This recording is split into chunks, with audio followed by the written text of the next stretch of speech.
this afternoon from Riverfront Stadium in Cincinnati. It's the AFC East going up against the AFC Central as the 2-12 New England Patriots face the 4-10 Cincinnati Bengals. Well, it's the season for giving, and the two teams that get together today certainly have given their fair share, as Cincinnati and New England are in double digits in the loss column for the second consecutive season. Good afternoon, everybody. I'm Joel Myers alongside Beasley Reese, and welcome to Cincinnati. Well, Beasley, I think it's safe to say the Boomer Esiason era is over as a Bengal. Now it's David Klingler's team, the rookie from Houston. Today he makes his fourth start. This is David's team. In fact, Boomer Esiason in the final practice for this contest didn't take a single snap. He's also listed as the emergency quarterback today. Now, I covered Klingler last week in San Diego. He's a big-time talent, and what a marvelous opportunity for him to log some NFL minutes here at the close of what has been a difficult season. The New England Patriots have had their problems at the quarterback position as well, most of the time, though, because of injuries. They started the season with Hugh Millen. Right. He went down. Then Tommy Hodson. Finally, a pick-me-up in Scott Zolak. But unfortunately, he is out today with an ankle injury. So now they go with their fourth quarterback, the southpaw, Jeff Carlson. Carlson is, he's been around, played on 3 or 4 teams. Now, he's the type of guy that, he comes in as an emergency fill-in. They say that his practice on Wednesday was a nightmare. By Thursday, he started to look pretty good. On Friday, the coaches say he looks like he's ready to go. Now, he's a very confident athlete. He feels like he can get the job done, and we're about to find out here in a few minutes. Scott Lockwood is back deep, waiting for the kickoff from Lee Johnson. And we're underway. Lockwood and John Vaughn into the end zone. It's Vaughn a couple of yards, the touchback, and it'll be 1st and 10 at the 20 for the New England Patriots. The second career start for the left-hander. We were just talking about Jeff Carlson. The offensive line: Harlow, Redding, Chilton, Williams, and Chung. An offensive line that's allowed a good number of sacks. We'll get into that just a little bit later. Vaughn and Stevens, the starting backfield, due to the injury to Leonard Russell. Fryer and McMurtry, the wideouts, and Marv Cook is the tight end. When they go to their 2 tight end set, you'll see a lot of that today. Ben Coates will come into the contest. So they start in the I, and we're ready to go from the 20. John Vaughn, their changeup man, has a first down across the 30, out to the 33. Well, that'll take pressure off the quarterback in a big hurry. Runs like that on first down. Front 7 for the Bengals: Rogers, Crum, Ryan, Mitz. The linebackers: Francis McDonald, the rookie Rico McDonald, Reasons, the former Giant, Daniel Stubbs. And in the secondary, a rookie at the cornerback position, Leonard Wheeler. Then Eric Thomas, the other corner. David Fulcher, the big strong safety. Williams, the other rookie, starting at safety. When they go to their dime, Ricky Dixon and Barney Bussey come into the contest. McMurtry in motion on 1st and 10 from the 33. Vaughn cutting it back, and Vaughn into the secondary. John Vaughn with another first down. He's a second-year man from Michigan, a 5th-round draft choice last year. If you take a look at this play, it's a form of the counter trade. They pull the lineman from the top of your screen, but John Vaughn has so much vision, he bounces this all the way back, hits the sideline. That's a great individual effort. He's running that ball to the opposite side of the field of the design of the play. Great break. Well, the Bengals probably wanted to confuse the rookie quarterback with different looks in the secondary, but if John Vaughn continues to run like he is now, they won't have to put the ball into the air. Secondary can forget about trying to confuse Jeff Carlson. Vaughn again flags into the air. Only 2 on the carry to the 50 on 1st and 10. Our referee today, Red Cashin, the famous one with the classic first down call. And another mistake by the Bengals early. So a free 5, and it'll be 1st and 5 coming up for New England. The Patriots. Left side, the defensive line lined up in the neutral zone. 5 yards, still first down. The Patriots are doing exactly what they want to do. They'd like to keep that pressure off of Carlson. They've always wanted to establish the run. They're starting out very well with that right now, and it's working just the way they planned. 4th team for Jeff Carlson, former 4th-round draft choice of the Los Angeles Rams. Then went to Tampa, tried to make it with the Giants, one of their final cuts during the training camp, and just called for Tampa a few weeks back. Vaughn on 1st and 5, weaving his way with flags into the air, inside the 45, down to the 44. Let's to the 43. A gain of 4 on the carry for John Vaughn. Rico McDonald, James Francis combining for the stop.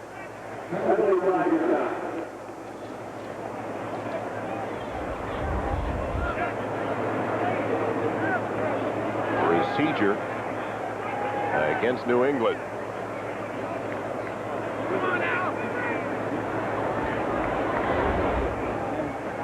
Illegal formation by the offense. Left tackle was not covered by an eligible receiver. 5 yards, still first down. Well, the starting quarterbacks in 87, Grogan, Eason, Flutie, and Ramsey.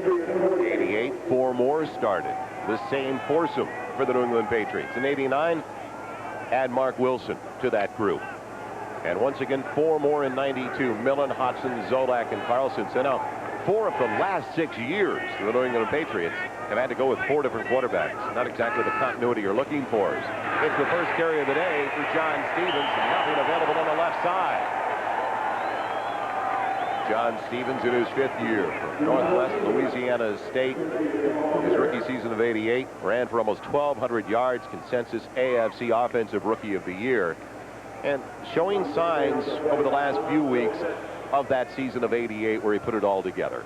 You know, he's healthy now, and he's the type of player that loves the game plan that they're coming in here with today. It's obvious they plan to simply run the ball and allow Carlson to hand off as long as he can. 2nd and long, 2nd and 9 from the 49. Stevens, good penetration by the defensive front. Mike Pryor punching through early, the rookie from Appalachian State. And maybe a yard at the most. You know, this particular play was made famous by the Washington Redskins. Once again, the counter tray. You see the lineman coming from the backside, but what destroys this play is penetration. That's what you have to get against those backside counters. Now will it be the first pass of the day? You would have to think so on 3rd and 10 for the Patriots. Jeff Carlson, the left-hander, deserving Pryor, he told us yesterday he's never caught balls from a lefty. His entire career has been from a righty. He said the spin of the ball is so different, the rotation. Carlson's first attempt. Pressure coming. Buys some time. And pitches it behind John Stevens. It was a forward pass. It was not a lateral. It's incomplete and a punting situation. That didn't look very good, Joe. Carlson that time he thought he was about to be sacked. You see everything close up. When he finally decides to run, you would think that he could have found something downfield. Even the pitch was errant. That didn't look very good for Mr. Carlson on his first passing attempt. The Bengals have Mitchell Price back deep, waiting for the punt from Sean McCarthy, who is the disaster quarterback today. The punter is Dante Scarnecchia told us yesterday. A wobbler for a returnable low-line drive type from the 16. Price dancing his way to the 25, where Cincinnati will have it for the first time today when we return. No score. We'll be right back to Riverfront with 11:20 left in the opening quarter. The first-round draft choice, the rookie from Houston, David Klingler. They call him Slinger Klingler. He gets his 4th start, protected by, and it's good news for Bengal fans, Anthony Munoz, the 11-time Pro Bowler, is back in the lineup. Kazerski, Arthur, Graham, and Walter, that front wall. Then Green and Ball is starting running backs with McGee and Rembert, the wideouts, and Rodney Holman, the veteran tight end. And when they go to their zebra, Carl Pickens will come in, and Craig Thompson will also join the set as the tight end instead of Holman. Bengals have it for the first time today from the 26. And Klingler overthrows his man. Jerome Henderson should have had the pick. Well, boy, that's one he'll think about for a long time now. He's getting an opportunity to play. It's really a promotion for this young man. They feel like he can make some plays, and there was a great opportunity lost. You know, usually what happens in that situation, you can't believe the ball is coming to you, number one. Number two, you start thinking about, what am I going to do when I catch it? And, boy, that happens a lot. 2nd and 10 from the 26. Harold Green, fourth in the AFC in rushing. Only a couple of yards out to the 28. He needs 59 today to go for the 1,000 mark. Let's look at the defensive set now. The best thing, of course, about the New England Patriots, their front seven, Agnew, Goad, and Williams. Their linebackers, a solid group. Tippett, Brown, Rembert, and David Howard. Getting the start over Singleton. In the secondary, Henderson starts instead of David Poole with Hurst the other corner. Gordon and Robbins are the safeties. When they go to the Cougar, their nickel alignment, Rod Smith will join that foursome in the secondary. 3rd and 8 now for the Bengals. McGee goes in motion. Plenty of time for Klingler. He's got McGee, but it appears he is short of the first down, yes, by a little less than a yard. Well, that was a big-time accident by McGee. You always want to make sure that you are running that route far enough to make the first down. Perfect blocking by the Bengal offensive line. Pretty good throw. I think the receiver makes a mistake there by not being far enough in his pattern to get that first down. Lee Johnson in to punt the ball away. David Shula did not elect to go for it. The rookie head coach for the Cincinnati Bengals. A 42-yard average for Johnson. And it's always an adventure when Walter Stanley, the 7th-year man out of Colorado, goes back for a punt return. Stanley calls for the fair catch late. He had the Bengals, Darrell Williams, right in his face. A wise decision by Walter Stanley. New England has it back when we return at their own 20. Back to Riverfront Stadium in Cincinnati. Joel Myers along with Beasley Reese. Jeff Carlson, his 2nd career start. He told us yesterday his 1st career start came in Chicago. Last year it was nice when they landed, he said, on that Saturday afternoon. When he woke up on Sunday, though, it was freezing. The field was frozen. The Bears were 12-2, and Jeff said he doesn't remember much about the game.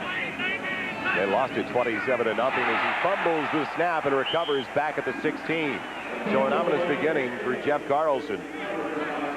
You know, the Patriots can only hope that Jeff relaxes and settles down on his first pass attempt. He looked like he was lost and confused, and here the dropping of the snap. They had a nice pull from the front side offensive lineman working on that play, but they can only hope that he settles down and comes up with some good plays here. Right, articulate young man. We met with him yesterday, and happy birthday to Jeff's dad, Mike. He celebrated his 51st birthday, and he's watching the game up on the Bird in Long Beach, California. John Stevens, or make it John Vaughn.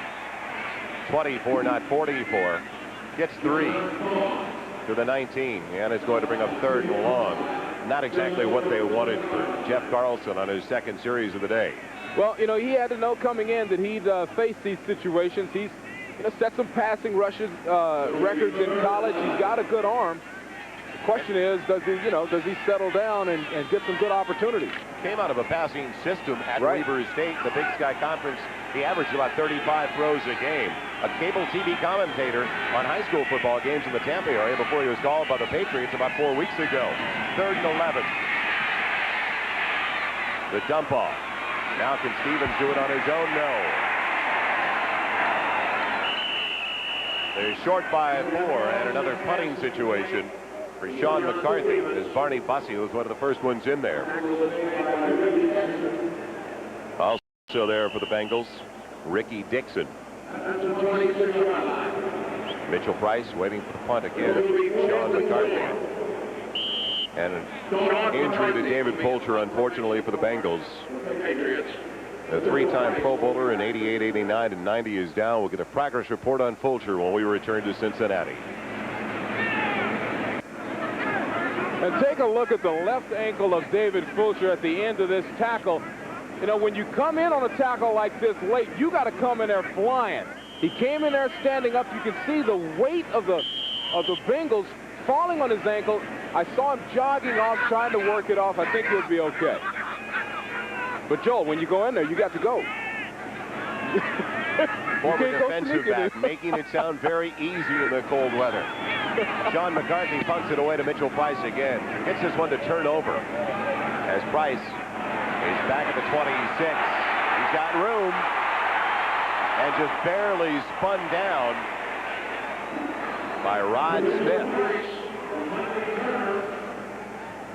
Don't forget a huge game coming up, the second half of our doubleheader on NBC. After the nice return by Mitchell Price, we remind you the San Diego Chargers hoping to raise their record against the Los Angeles Raiders.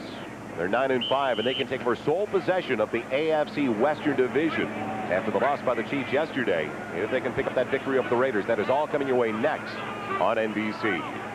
Harold bringing the single set. Different formation. They double up on the left side. The wing-back Thompson over to the same side for David Klingler in great field position from the 44. Green banged down by Robbins. He gets 3 out of the 47. How tough was it for you? 7 years with the Giants, Beasley. In those 7 seasons, you only had 1 winning year. Here it's the end of the year. 2 teams that aren't headed anywhere but home at the end of the next 2 games. How difficult is it to get up for a game like this? You know, it is hard. And most of my career, this time of the year, we were trying to spoil somebody else's fun. So, you know, you have to look for ways to motivate yourself. And sometimes you get motivated by trying to spoil somebody else. And usually you're playing to make the team the next year. So there's always something to be motivated about. 2nd and 7. Play action for Klingler. His man was wide open, but it was underthrown to the tight end, Rodney Holman. Shaky beginning for the Bengals quarterback. Yeah, it is a tough beginning. This one just a little bit too, well, it could have been caught. I mean, he wouldn't have been able to go anywhere, but you know, Holman could have brought that one in. Over the years for Rodney. Yeah, over the years he's been a great one. You can see the numbers declining, but you know, he made the Pro Bowl, great blocker, great player. 3rd and 7 now for Cincinnati. Are they going to waste this superb field position? 7 minutes, 41 seconds left in the first 15 minutes of play. No score so far. Klingler with time overthrows Reggie Rembert, hangs him up as Henderson put a shot to the midsection. You know, both quarterbacks, Joel, have been just a little bit off today. David made the wrong decision there. I believe he had a clear out route, wide open, nobody around one receiver. He elects for the tough throw, and that's what, you know, the talented quarterbacks, they normally go at that tough throw. They feel like they can stick it in there. But Klingler a little bit off, and Carlson just a little bit off in the passing today. They can't capitalize despite the fact that they started at their own 44. Lee Johnson had to put it away again to Walter Stanley, who waits back at the 15-yard line for the Patriots. Pressure on Johnson. Maurice Hurst almost got the punter. Stanley stays away from it. And can the Bengals get to it in time? No. So a breakdown on the special teams after a great punt by Lee Johnson. Be right back to Cincinnati. Has to be tough for Boomer Esiason. He's one of the 2 inactives today for the Cincinnati Bengals, the emergency 3rd quarterback. He has 2 years remaining on his contract, and Beasley at $3 million a season. Got to believe he's going to be wearing different colors next year. No, that's not the type of paycheck that you can have sitting around on the sideline, and I think he's eager to go. Pulled down after a gain of 7. Great start today for the former Michigan Wolverine as Crumry made the stop. You know, you have to congratulate the offensive line of the Patriots so far here today. It's basically been man-for-man blocking and allowing the considerable talent of John Vaughn to pick holes. And if you can do that, you can have a good day. If you don't have to come up with any trick plays, you don't have to pass a lot. If Vaughn can continue that, they can have a good day today. Leading rusher for the Patriots overall this season. Close to 400 yards on the ground. Gibson going in motion on 2nd and short. And it's Vaughn again. Doing most of it on his own for the first down across the 30 to the 31. Mitz, Crumry combining for the stop. You know, a lot of people in New England have been calling for that man to play for a long time. In the newspapers in that New England area, he's just so elusive. I mean, normally the Patriots have gone with the big banging backs, you know, the Russells, the Stevens, a guy that'll get you 4 or 5 yards a pop. But John Vaughn is a guy with breakaway type talent, And they have really been calling for him, and happy to see him doing well. And as Dante Scarnecchia told us yesterday, it's a nice change of pace for this team because of the type of backs they have, Stevens and Russell. They are bangers. They are very physical backs. 1st and 10 from the 31. Carlson has plenty of time. It's Vaughn. Not much there as he bobbles the ball. It's on the ground. Do the Bengals come up with it? Yes, they did.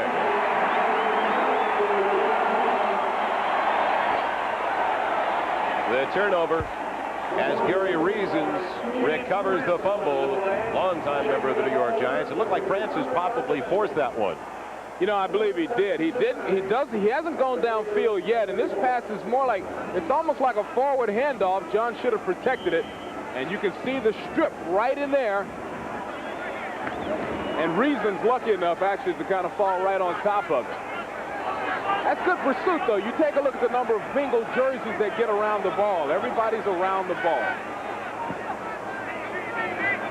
First down from the New England 34. Harold Green tripped up. Falling forward for 4 to the 30. Eugene Lockhart got him low. Harold Green, 4th in the AFC in rushing. Now needs only 49 yards to reach the 1,000-yard mark for the first time in his career. He's in his 3rd season from South Carolina. 2nd-round draft choice a couple of years ago in 1990. James Brooks, the last Bengal to go for the 1,000-yard mark. And that was in the 1990 season.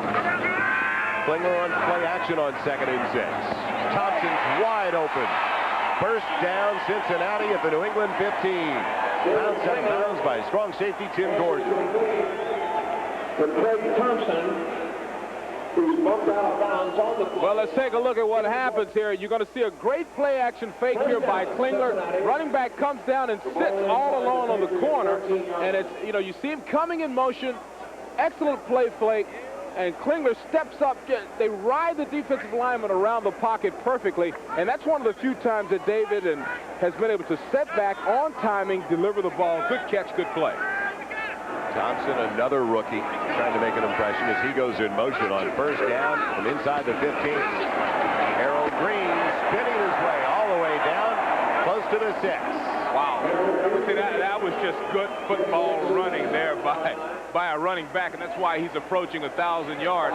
No trick stuff up front. Watch the offensive lineman. Everybody takes a man and pushes, and Green really finishes the play well. I think your average running back would have been down about 4 yards ago, about 4 steps back. Good play. Gets close to 8 on that carry. Grew up living in as many as 20 different states and 5 different countries. Harold Green, the son of a retired Air Force lieutenant. And a timeout for Cincinnati. You know, there's a smart move. You know, you take a look at your situation. You're looking at 2 or 3 yards before you get a 1st and goal, and you're knocking on the door of the first score in this contest. That's a good decision to have a little powwow. Next Saturday, NBC Sports presents another special Saturday edition of NFL action.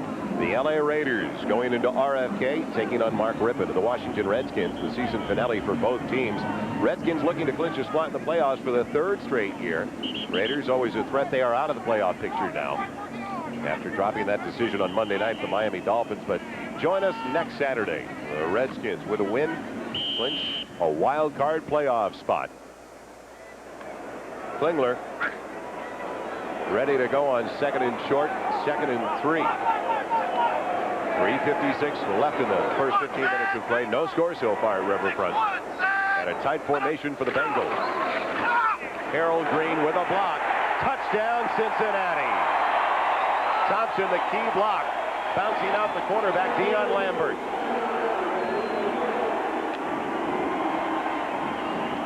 Well, it doesn't get any easier than that. A nice pull block from the backside and a walk in the park for Mr. Green. It doesn't get any easier than this. Perfect lead blocker. New England completely fooled on the play. Jim Breach in for the point after. He is perfect. And the Bengals capitalize on the fumble by John Vaughn after starting with the ball at the Patriots 34. Green with the bulk of the work. The one pass going to the tight end Thompson to take it down to the 15, but Harold Green with the touchdown run of 6 yards. Now let's take a look at this. Here's your blocker. Harold Green takes the ball straight up on the inside. This is elementary football. Let's take a look at it. There's your blocker coming from the backside. Nobody sees him coming. Craig Thompson with the perfect block. Harold Green with the walk in the park. 6 points. And believe it or not, that is only the second touchdown on the ground this year for Harold Green, who's close to the 1,000-yard mark. Now that is amazing. It's been a real struggle for these two teams offensively this year. The Bengals come in third to last in the NFL in offense. 27th passing, 12th rushing.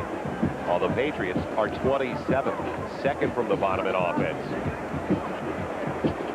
Harold Green, one of the few bright spots. And the real problem for this team early, and that's why they decided to get away from Boomer Esiason, they couldn't get the ball downfield through the air. All their passes were of the short variety. It seemed like every pass went 7-8 yards. They couldn't get that intermediate 15 to 20-yard pass going. Boomer Esiason spoke with him just briefly in the locker room yesterday. Believe me, he's looking forward to playing for another team next year. Well, you got to know, he hasn't come out and said it, but you got to know that it's a blow to the ego of a guy that's had the type of career that he has enjoyed, and it's not over. He's got a lot of talent. Onside kick, perfect execution. The Bengals get it back as it's recovered by Milt Siegel, the rookie from Miami of Ohio. They caught the Patriots sleeping.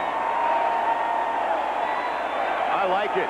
When you're 4 and 10, why not? You know, why not? And why not make the call when nobody is expecting it? It's perfectly set up. The ball should dribble down in this area. You get speed guys coming from the outside. And look, the lineup hasn't changed.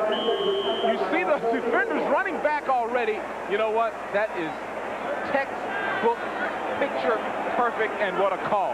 The biggest part of it is the call. Nobody expecting it. Way to go, young Coach Schuler. Bengals with a 7-point lead have it right back. 3:45 left in the first quarter. Harold Green on the flea flicker. David Klingler down the middle as Tim McGee. And it's batted down, but interference is on its way. Robbins, Hurst, Henderson. And they just buried the wide receivers. The ball was coming in.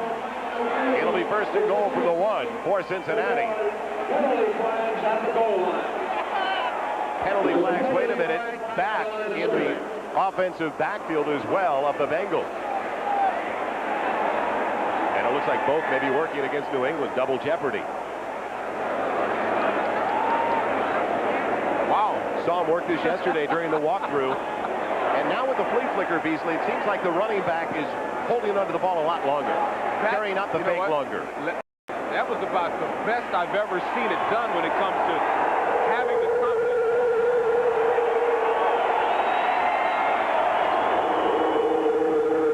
Don't mess around with Red's microphone. That's right. Roughing the passer, number 96 on the defense. That penalty is declined. Pass interference. Number 36 on the defense. Touchdown. Brent Williams roughing the passer. Jerome Henderson hitting down the wide receiver. Well, let's see if we can find the roughing the passer. This is the very end of the play. Oh, yeah. He took 2 or 3 steps and then just laid into him. Now, here's the other penalty at the end of the play. The defensive backs know that they are in trouble. Henderson just not looking back for the ball, takes his hands and hits McGee in the chest. No question about either call. First and goal from the 1. Play action. Klingler on the bootleg has Thompson, and it's underthrown. And check that, it wasn't 48. It was 49 instead. Jeff Thomason, not Craig Thompson. Another rookie. You know, let's look back at this fake. I have never seen it done better. The handoff here, Green really delays, pops it back to his quarterback and downfield. And really what sells it is how long Green dances in the backfield, buying time for his wide receiver. They have made 2 or 3 marvelous calls. Derek Finner in the backfield. with Harold Green. It's Fenner. He walks in. Touchdown, Bengals. Joel, this is weak. I mean, this is weak on the goal line by New England. How can you go in untouched? Listen, this is something, they should be embarrassed about this. I would hate to go back and look at the films. When you stand on the sideline, you stand there and you watch this twice on the goal line. A guy walks in. If I was a defensive coach, I'd be jumping off the top of this roof. That was weak. And this is the best part of this New England team this year is their defensive front seven. Well, you know, defense has to take pride in especially this situation. Breach with the extra point. And in the span of 90 seconds, 2 scores for the Cincinnati Bengals. You know, let's take a look at the touchdown. I would love to just be able to walk in the park here and just, I can play running back if nobody's going to touch me. Look at the collapse of the left side of the line and perfect blocking there by Anthony Munoz, who's back from injury, and man, that's why he's one of the best. He knocked down 4 or 5 people. And look at Joe Collier. If I was Joe, I would be pacing. Joe, I'd be pacing the floor also. That's a shame. 2 times on the goal line. And you know what players, when they talk about 4th and goal, 4th and 1, down on the goal line, I mean, that's a pride thing. You say, let's get together and we're going to put some pads on somebody. And man, that's got to be disturbing. Joe may want to get some sunglasses in the locker room at halftime. Well, I don't think we'll see an onside kick again. It's Lee Johnson's ready to kick it away. Never know, though. 4 and 10 matching up with 2 and 12. Scott Lockwood, John Vaughn wait for the kickoff. 3:25 left in the opening quarter. 14-0 Cincinnati now. And David Klingler's not off to a great beginning at all. The quarterback has been throwing the ball well. They just capitalized on New England mistakes. It'll be John Vaughn from the goal line. It's been that kind of start. John Vaughn, Lee Johnson, and Mitchell Price, and it looks like Vaughn may go the distance. John Vaughn is going to travel 100 yards, no flags, touchdown Patriots. We've seen some great work by the special teams today. That we have. We have seen a marvelous onside kick. And how many times do you see that happen? You know, when a guy drops a ball and it throws the complete timing off, it throws the wave of coverage off a little bit. Now take a look at this thing. He drops the ball, and what shocked me was look how nonchalantly he goes back and picks it up. Now that throws off the entire timing of the coverage, and when he beats the initial wave, got a great block there, when he beats the initial wave, now it's a question of his talent. How many people could get out of that tackle? He's running out of gas right now, Joe. Well, if he's running out of gas, how do you think Lee Johnson felt, the punter, our place kicker? Listen, if you're a New England fan, thank God for John Vaughn. Charlie Bauman with the extra point. It's going to be an interesting afternoon at Riverfront Stadium in Cincinnati. And you know what makes you crazy? You know, if you're Cincinnati and you work and you call these great plays and these flea flickers and onside kicks, you work so hard to get your touchdown, and then one guy, John Vaughn, with a couple of great blocks, one guy comes back and puts them back to within 7. That's why our game is a great game. That's why football is a great, great game. The team staff spokesperson, Dante Scarnecchia. That's an interesting title. That's the first, I think, in NFL history, a team staff spokesperson. And it was nice when we talked to Dante yesterday. He's Coach McPherson feeling better every day, and he said we're all excited about the possibility of Coach Mack being with us on the sideline for the final home game next Sunday against the Miami Dolphins. Well, Joe, they love him in New England, so everybody is wishing him well, and everybody's thanking that man right there. A 100-yard kickoff return for a touchdown. The third longest against the Bengals in Cincinnati history. Well, the problem is you can't make a living looking for plays like that. So, you know, the Patriots are going to have to make some tackles here. They're going to have to make some plays in difficult situations at some point. Barney Bussey, Bill Siegel waiting for the kickoff from Charlie Bauman. I know the Bengals wanted the ball back quickly, but not that quickly. So now we've had 3 touchdowns over the last 2 minutes as Bauman sends it in the direction of a very short one. It will be taken to the 11 by Bussey. Back to back? No.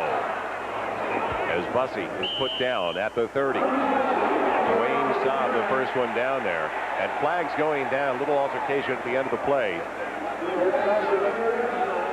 Patriots Sam Gash, reserve running back, may have picked up a personal foul. Wayne Saab. There's a late penalty flag on the play.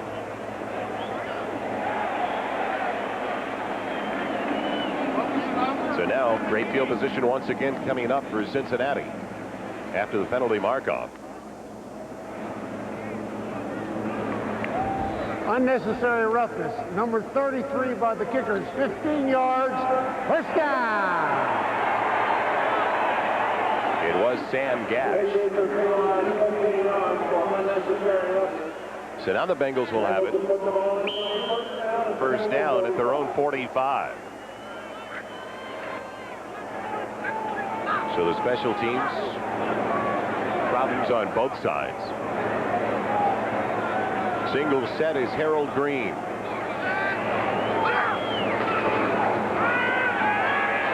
Klingler looking for the bundle.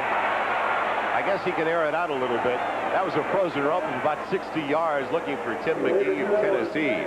Maurice Hurst on the coverage. Yeah, the man's got an arm. You know what they do very well here in their play fakes?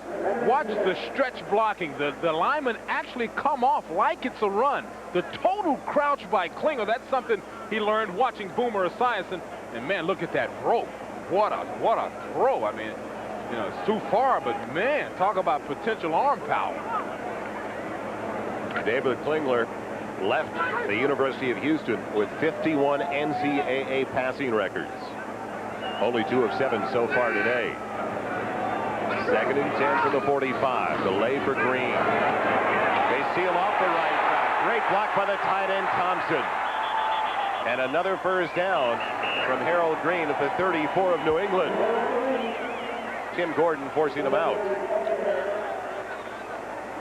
You know what? You're going to see a great block coming around from the backside, and it was Thomason on the play. Let's take a look at it.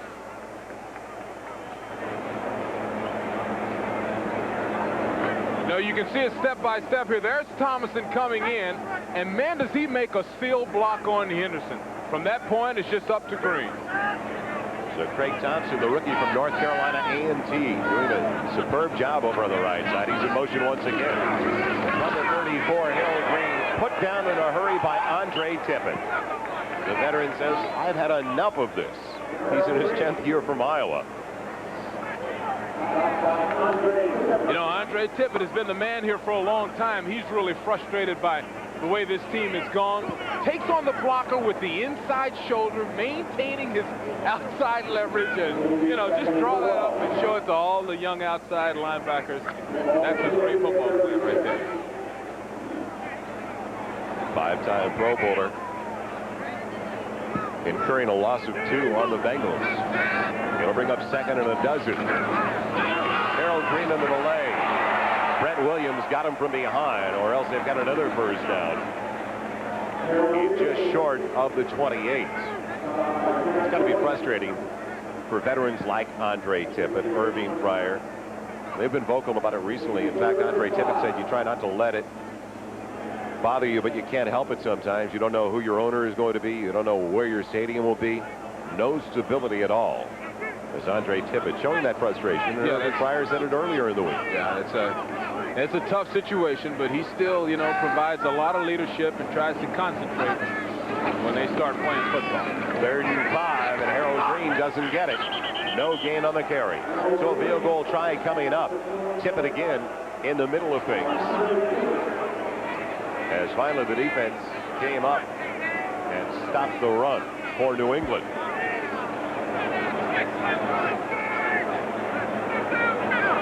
Jim Breach in the field goal department this year, 16 of 22.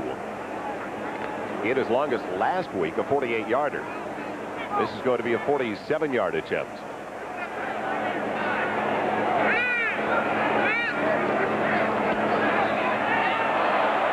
Is it long enough? No. Sounded a little thin from here. Well, you know, those balls, it's cold down there. It's cold up here. Those balls are like kicking rocks on a day like today. Nothing wrong with the snap, nothing wrong with the hole, nothing wrong with the technique, just not enough foot on it.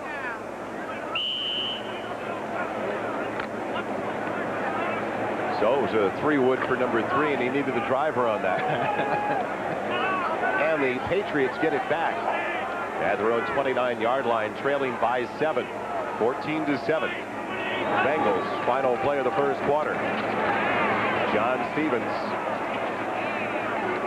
gets 2. And that'll do it for the first 15 minutes of play. Be right back to Riverfront Stadium in Cincinnati, where the Bengals have a 7-point lead over the Patriots.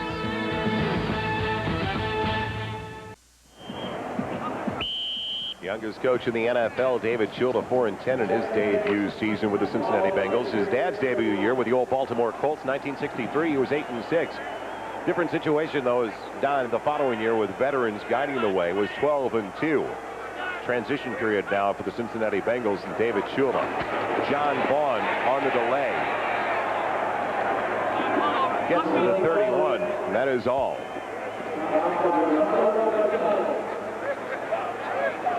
So he talked about the problems offensively for these two teams as Rico McDonald put down Vaughn. Second to last in the NFL. Can't get much done when you're only averaging 13 points a game. And they just never had balance this year with the problems they've had at the quarterback spot. That has been tough. Anytime you rotate, you know, 4 guys in and out, and it's all been tragedy. It's all been injuries that knock people out. It's really causing things to be very difficult. No consistency. 3rd and 8 from the 31. Carlson has his man. It's complete for the first down to Greg McMurtry. Good news for New England Patriot fans. A first down to the 40-yard line. McMurtry in his 3rd season for Michigan. We finally get to see what Carlson can do. This time he gets a chance to stop, step, and throw. And that's a good shot right on the money. Now, Jeff Carlson just joined the New England Patriots about a month ago, but on the positive side, he is working with an offensive coordinator that he has a good deal of experience with. When he was drafted by the Los Angeles Rams as a 4th-round pick 4 years ago, the offensive coordinator for the Rams, Dick Corey, who is the offensive coordinator now for the New England Patriots. So that familiarity has really helped Jeff Carlson in picking up on a system that he had some familiarity with those 4 seasons ago. It also helps you to get a job. You know, that's what coaches do. They say, well, okay, who do I know? Who's out there that I know, and I know it's a good person and learns quickly, and his relationship with Jeff pays off, and that's how he got a job.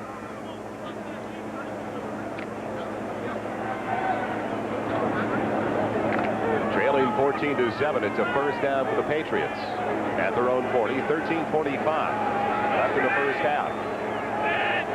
Kevin Turner in for the first time in front of John Vaughn in the eye. And another throw for Carlson. It's John Vaughn.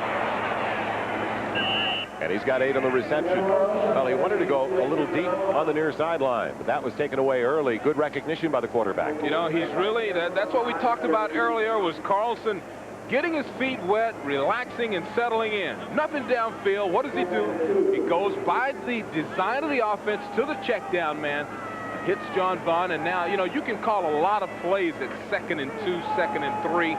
There are a lot of plays in the playbook you can go with here. You can sling it downfield, you can gamble a little bit, or you can just run for the first.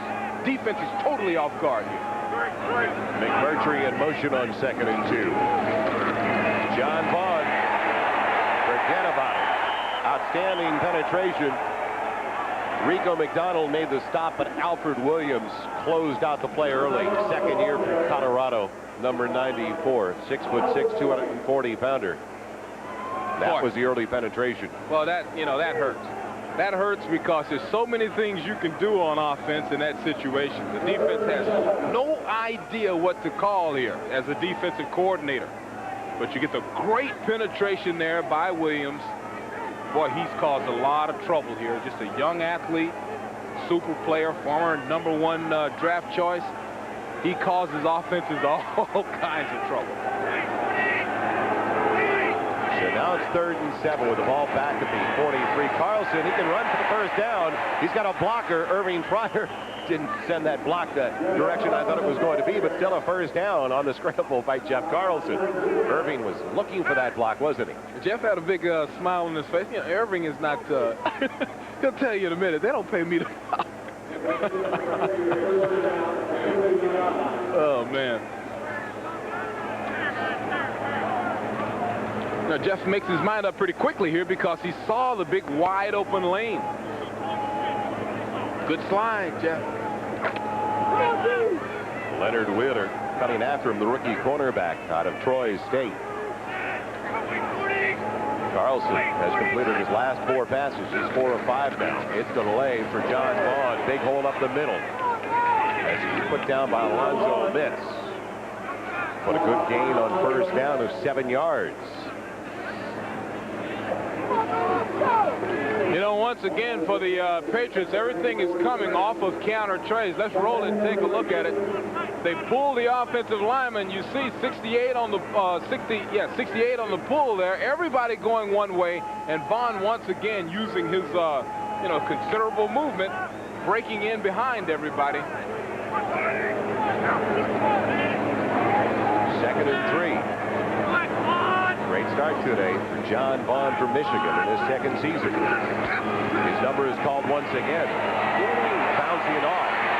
Attack on the backfield, but can't turn the corner. Wheeler coming up along with Rico McDonald.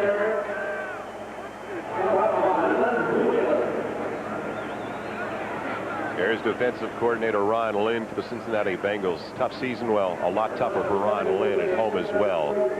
A quality person, his son Alec, who's going to turn 1 on the 23rd with leukemia, a relapse last week, more chemotherapy this week, puts everything into perspective. And our prayers with Ron Lynn and his wife. And what an emotional game it was for him against his former team, the San Diego Chargers, last week, as the entire Charger defensive unit, after the Chargers won the game, came in to the Bengal locker room after the game to present Ron Lynn with the game ball.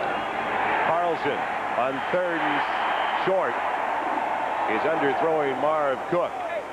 Pressure came from Alonzo Mitz. Good hurry by Mitz. Well, Cody did a good job. Carlson there does a good job just getting rid of the ball and avoiding the sack. Man, they were all over it. So Sean McCarthy punting once again as Mitchell Price goes back inside his 15. The wind is picked up into the face of McCarthy. Very short, very high one. Price with a fair catch. And he's got it to 22. So the Bengals will have it back when we return, leading by 7. I don't think you can. Welcome back to Cincinnati. This is the 4th start for rookie David Klingler. Well, how did the first 3 go? Take a look for yourself.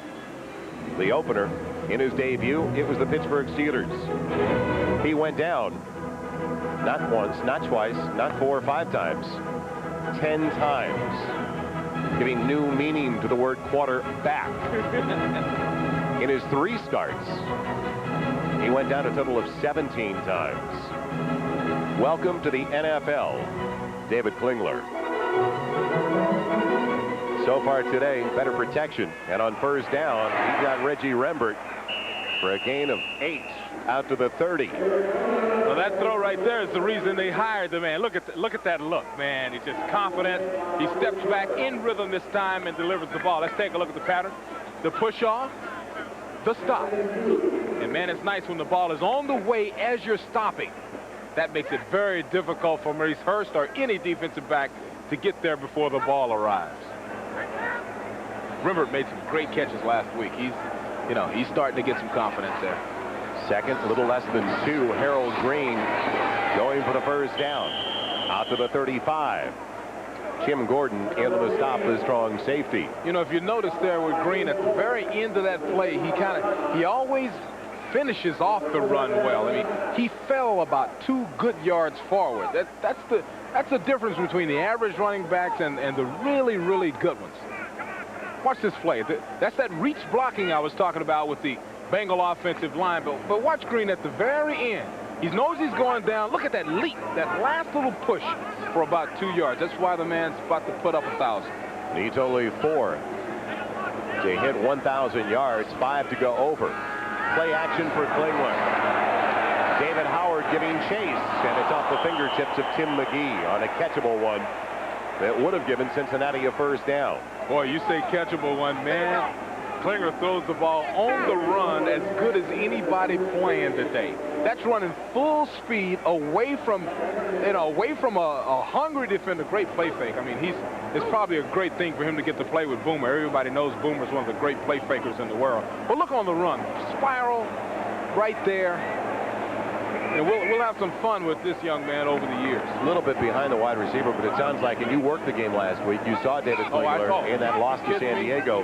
But it sounds like you like the way he moves with it. I love the way he moves and throws on the run and hides the ball, everything. 2nd and 10. Plenty of time for Klingler. And Thompson, the tight end, got away from David Howard, the linebacker. First down, Cincinnati at the 49 of the Patriots. Tim Gordon coming up on that hit. That H-back position that Thompson plays, I think that might be the most fun position on the Bengal offense. You get some great blind shots as a blocker, and people don't pay a lot of attention to you as a receiver, and you can really make some plays from that position. Bengals come in trying to snap a 5-game losing streak, and with 7.5 minutes after the first half, they've got a 14-7 lead and another first down at the New England 49.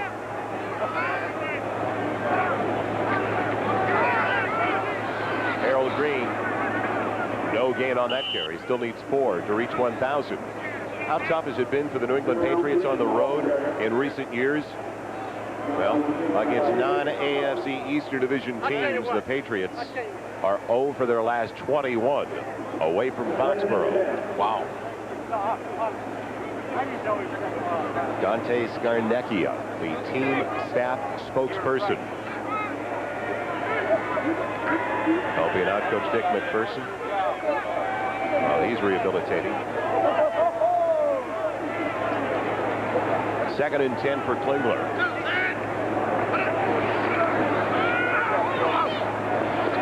Completes Carl Pickens.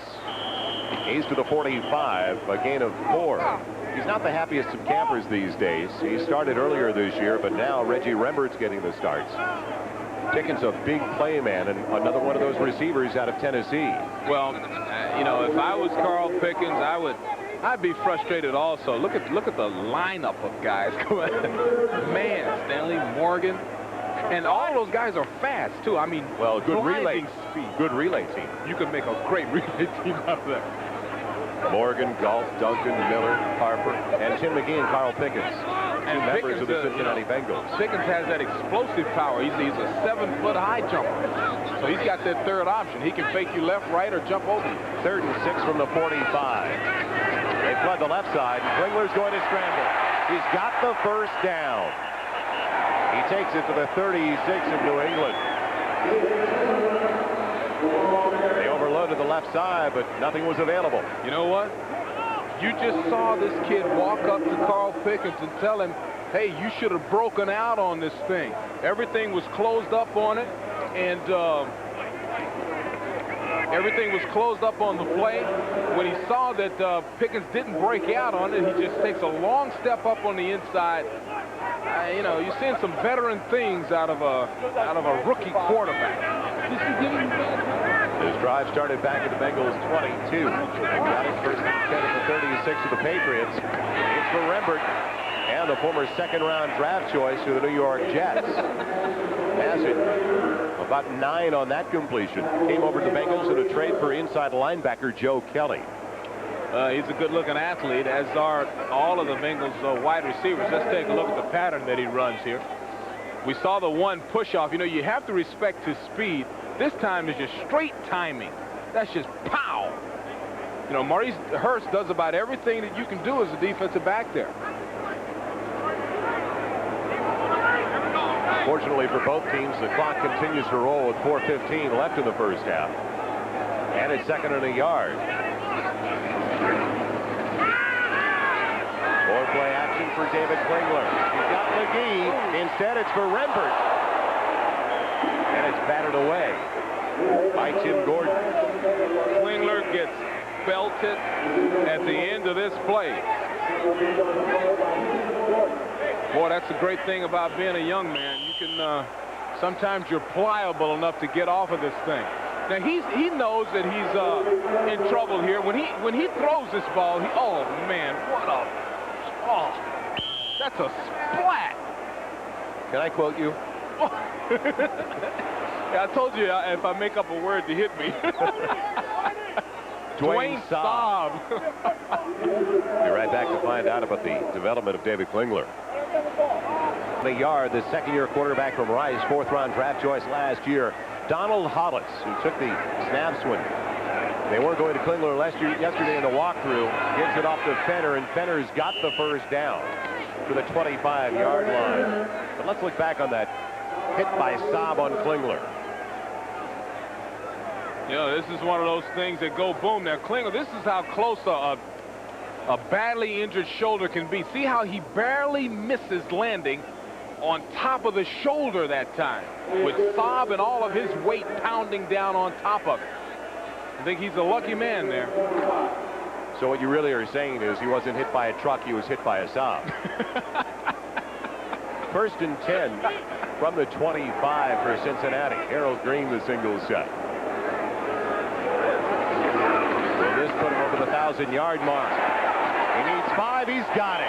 Harold Green has just surpassed the 1,000-yard mark in rushing for the season. And once again, the two things we've been talking about: reach blocking by a talented offensive line that's been just banged up, and then Green finishing the runs big time as he ran through the tackler to gain the extra couple of yards. They've just announced to the fans here that he gets the 1,000.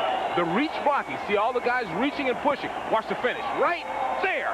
One last strong step after he's been tackled. That's why he's got the 1,000. 7 on the carry. Harold Green again. Huge hole. Cut it back. He's inside the 10. 1st and goal, Cincinnati.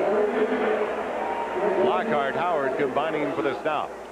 The value of the reach blocking is that if you've got a good running back, he can just pick a hole. Here's a great shot at it. Look at everybody running to their left, reaching out, whoever's there.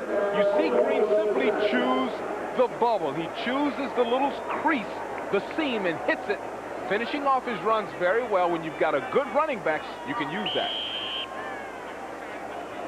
So the backup quarterback is engineering the drive now. We've reached the 2-minute warning in Cincinnati. David Klingler, the starting quarterback today, we were just watching him during the commercial. He doesn't know which side hurts the most after that hit by Dwayne Staub. So now Donald Hollis, in only his 2nd season, the 4th-round pick out of Rice last year, who prior to today had only 29 attempts, is in there. And there's the inactive Boomer Esiason. He could be very active in a little bit if they get to Donald Hollis. 13th play of the drive that started at the 22. Hollis down and staying down. Looking like a turtle that wanted to get back into his shell. That was ugly. Well, listen, it's cold. The guy comes in, he gets one play. That's ugly.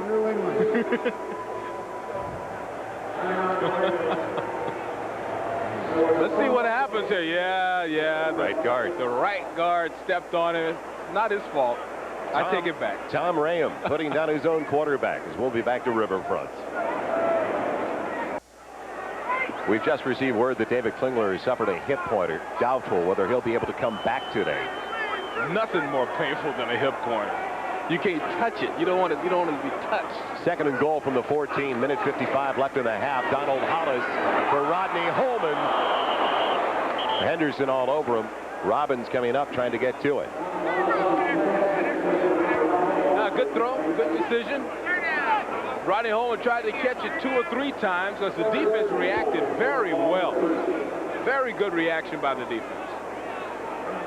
The linebacker there, Eugene Lockhart. So now it's going to be 3rd and goal from outside of the 13. Minute 50 left in the first half with the Bengals leading by 7, 14-7. Only score of the day for New England, a 100-yard kickoff return for a touchdown for John Vaughn.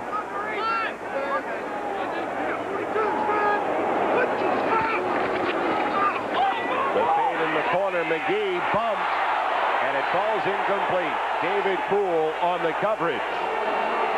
When you're lining up at corner, both corners know that that's the pattern you're about to get if the defensive coordinator puts you in man for man. So everybody knew what was coming.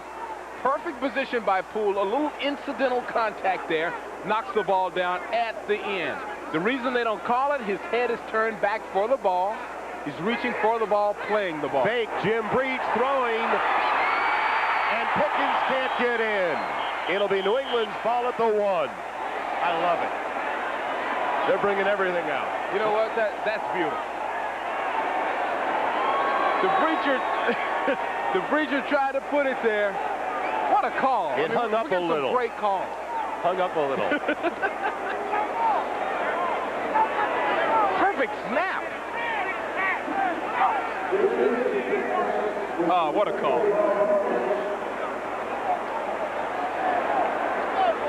The snap is what, I mean, you have to congratulate the center.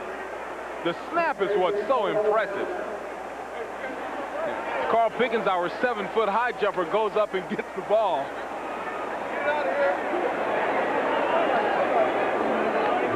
He's been a big play man on the special teams as well in the punt returns. He's got the longest in the NFL. Did you notice, though, on the snap to Jim Breach, he didn't wait to spin the laces. No. He just got rid of it as soon as possible. There's Arthur, the snapper, who put it right in the hands of Jim Breach. He needs a pat on the back. That's a great snap. They're right back to Riverfront. John Vaughn, Leonard Russell in a very tight I formation. On first down from the 1, Carlson for a yard, maybe 2. Timeout, Cincinnati. Timeout number 2 for the Bengals. We'll take a break as well. With a minute 28 left in the first half. Taking no chances with his 4th quarterback of the season, Dante Scarnecchia.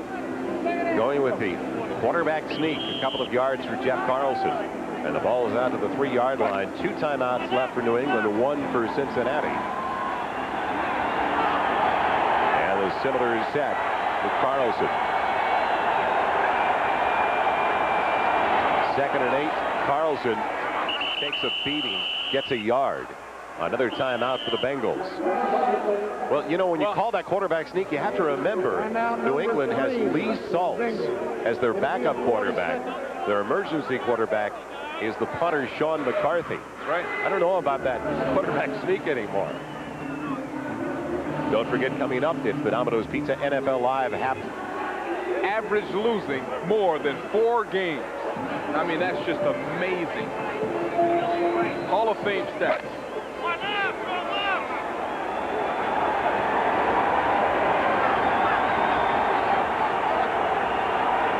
So now it's 3rd and 7 from the 4. John Vaughn, the only one in the backfield.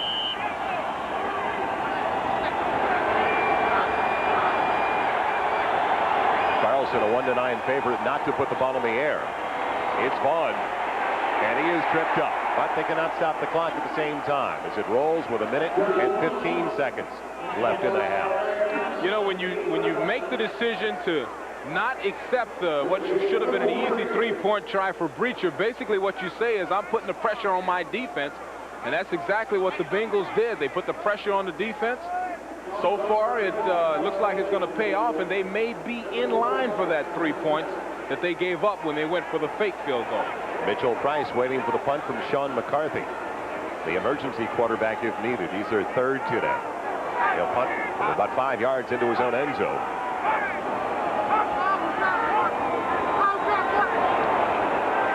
Flags into the air. Dead ball foul coming up. So movement up front by New England. before the ball was snapped. Ball start. Number 54 on the offense. 5 yards, still 4th down. Todd Collins called for the infraction, the rookie from Carson Newman. So New England, you know, they run a couple of quarterback sneaks to buy a little room in the back of the end zone. Then they give it right back with this penalty. So now the punter will be standing with his heels on the white stuff in the back of the end. One slight mistake and he just inches back just a little teeny bit. It could be a real problem. 37 seconds. Time does not run off during the false start. 37 seconds. Oh, my goodness. Longest punt of the season for McCarthy, a 61-yarder. He has not had a punt blocked so far this year. As they reset the clock to 37 seconds. His timing will be completely off, though. I mean, he's not in his normal distance from the center. He cannot even breathe. Think about backwards.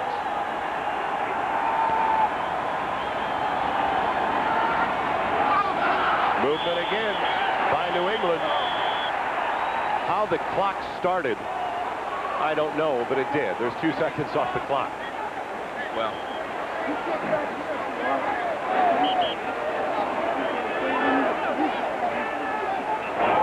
before the ball is snapped, ball start. Number 33 on the offense. Will the timer please put 37? Thank you. let's see if we can find it here. You know, they do a lot of faking, a lot of flinching, and and it works. Not much room for McCarthy now. No pressure on the punter, though. The high one for Mitchell Price. He'll work from the 48. And he's stopped just short of the 40. Well, if he takes it towards the sideline, he's got a lot of room to roam, and he's got a blocker as well. The 26 seconds. No timeouts left for the Bengals. And their backup quarterback, Donald Hollis. So everything working in their favor. This is an exciting moment for Hollis, for any quarterback in this situation. You know, you want to get some balls downfield to the outside. As a defender, you're expecting the players to make outward breaks so that they can step out of bounds and stop the clock. Thompson, the tight end, can he get to the sideline? No. That hurt. Inside of 20 seconds and running. A quick reset. The spike. Still look for an outside break or a spike here. And the Hail Mary on its way. So the backup quarterback, Donald Hollis, going over to get the play call. So our backup quarterbacks in focus today. Donald Hollis, and the backup for the Patriots, Lee Saltz. Yes. Now, if I was the defensive back, my attention now would be on Carl Pickens. 7-foot-high jumper. If I was a quarterback, I'd lift it high up in the air and just allow my man to out-jump everybody. It's got to be the thinking here. Pickens is single on the right, trips over to the left. Hollis going to the left, and it's intercepted in the end zone, and Jerome Henderson is going to bring it out. An adventurous second. And that will be, I think, the conclusion, but there is a penalty flag down.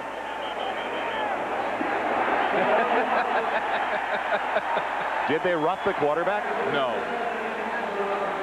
It looked like they may have gotten to the quarterback a little bit late. Well, that's why Henderson was. So you're going to see a field goal try coming up now for Jim Breach. So they get their field goal try. Unless they want to go with the fake again.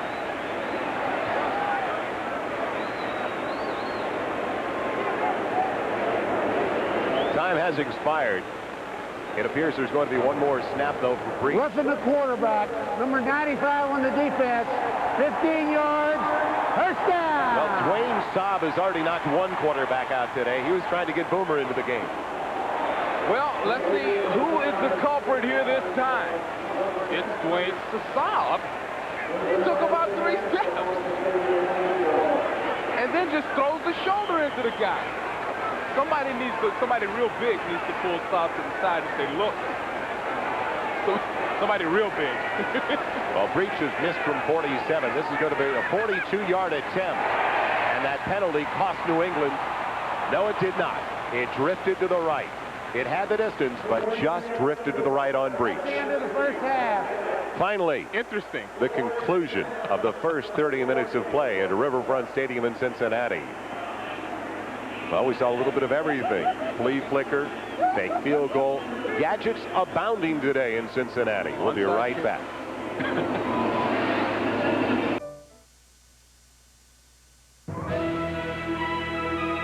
This is the Domino's Pizza NFL Live Halftime Report, brought to you by Domino's. Nobody knows like Domino's how you like pizza at home.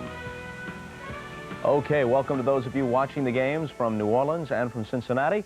The old Bengal Bob Trumpy is here. O.J. Simpson, of course. We'll zip through the scores and then we'll get their comments. As many of you know, the Saints are in front at halftime over the Bills, 13-3, and pretty much they have bottled up the Buffalo offense. The late interception of Kelly just before halftime when the Bills seem to have something going has hurt. The Saints up by 10. Minnesota and Pittsburgh, it's a 3-0 lead for the Steelers. Halftime at Three Rivers, the Vikings fumbled the ball away 3 times in the first half. Cleveland and Houston, Bernie Kosar with a 2-yard touchdown pass to Ron Wolfley early in this game, and that gives the Browns the lead 7-3 at the half. Warren Moon still on the injured list and trying to help out any way he can on the sideline. Cody Carlson's first pass of the game picked off here by the former Giant and Cowboy Everson Walls, the 57th interception of his career, and he bounces off some tacklers before finally going down. Browns capitalized on the turnover. Play action, Kosar with that touchdown pass to Ron Wolfley from the 2. It makes it 7-0.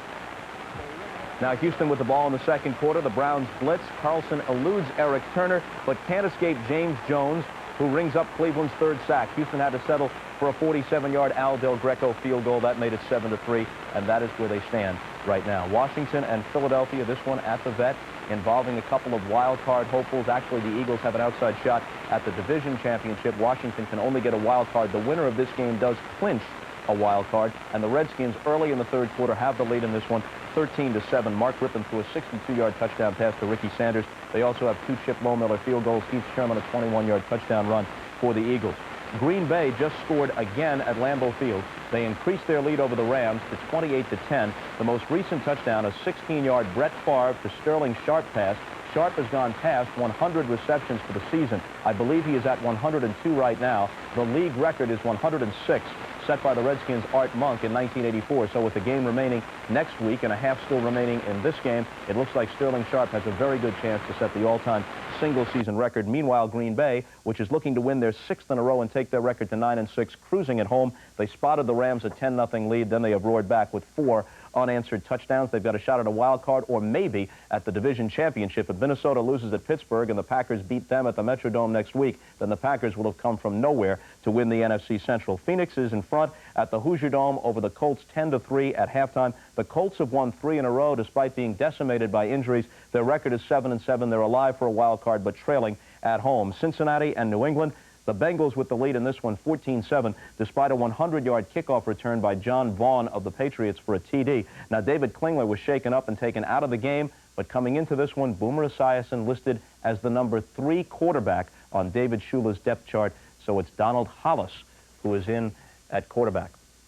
Buffalo and New Orleans, that's the big game most folks are watching. Got a thought on that one? Yeah, I would be very concerned about Buffalo's injury problems. Smith didn't play at the start of the game. Bennett got hurt with what appears to be a pulled hamstring. Conlon also looks like he has a slight concussion.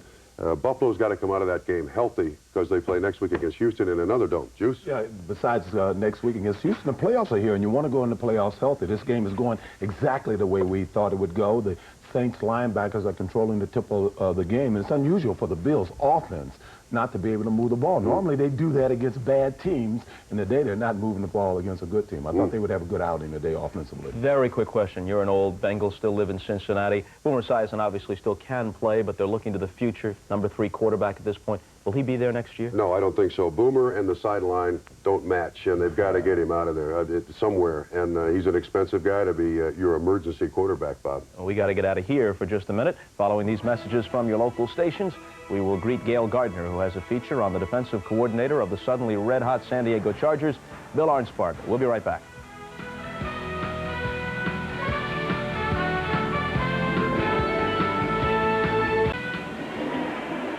Welcome back once again to Riverfront Stadium in Cincinnati. Joel Myers along with Beasley Reese. The Bengals with a 7-point lead over New England. And we take a look now at the Coors Cutter halftime stats. And the Bengals with twice as many first downs, Beasley. First down that's the most obvious. You look down at the turnover ratio, not a lot of turnovers there. And total yards, Cincinnati clearly way out front. And you know, one that doesn't show up here is the fact that there's no sacks in this football game. I mean, and that's interesting when you talk about two offensive lines, one that was patchwork a little bit. Now Anthony Munoz back in there for Cincinnati and probably providing some leadership and stability in that line, but no sacks so far in this football game. Charlie Bauman ready to kick it away. And the ball blew off the tee. It's been that kind of season for the New England Patriots, and the fans back in Boston and the New England area know all too well. I guess that kind of puts it all in a nutshell. That sums it up quite nicely.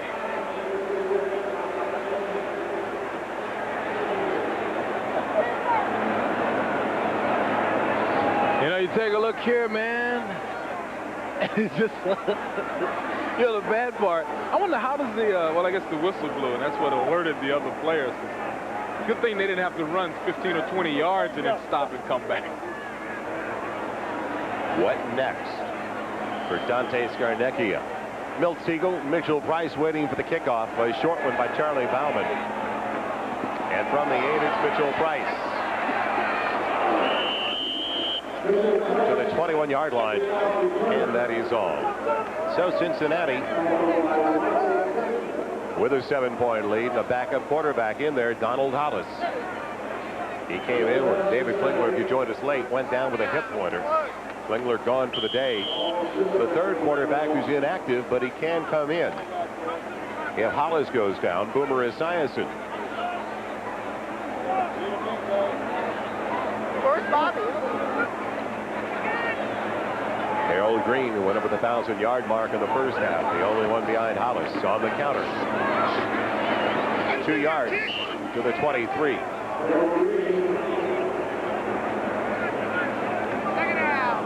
Well, the Cincinnati Bengals, the first 8 games of the year, Beasley, they stayed with the sugar, the no-huddle offense. But as the personnel changed, well, David Shula told us it was time to make a change as well in that direction. In fact, over the first 8 games, David told us yesterday, they were the most penalized team in the NFL. But as you can see over the last 6, now that they're huddling, they've worked with different personnel. It is down to 10 penalties. They're back in the middle of the pack as far as the league is concerned. So they're not rushing into those mistakes. 2nd and 8 from the 23. Time for the quarterback, and the tight end got away from David Howard. Thompson beat the linebacker again. First down, Cincinnati to the 45. Good protection for the quarterback. Joel, that was that position once again that I was telling you. I would love to play that position in this offense. Number 48, Craig Thompson, the H-back position. You're able to sneak out underneath zones. He gets the great blocking opportunities when it comes to getting to really smash somebody. Now, you think they're not happy to get Anthony Munoz back. Now, this is textbook. Locks him up, rides him around until the quarterback gets rid of the ball. He should be rusty. Not at all. Movement over on the left side. Dead ball penalty coming up against Cincinnati. Before the ball was snapped. False start, number 64 on the offense, 5 yards and still first down. Instead, they call it on the right side. The right guard, Bruce Kazerski, in his 9th year from Holy Cross.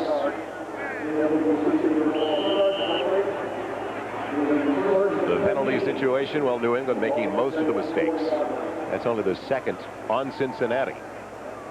80-yard differential when it comes to field position. New England trying to approaching 100 yards worth of penalties. Holman, the tight end, in motion. Hollis with plenty of time, and Holman's available. And Rodney Holman, the midfield stripe, short of the first down by 5, 10 on the reception. Eugene Lockhart, the linebacker, making the tackle. You know, Hollis seems to be very relaxed there, playing very well. That was a nice little decision. He let the runners drag everybody downfield, stretching the zone, and then Holman, comes off underneath it, makes a nice gain.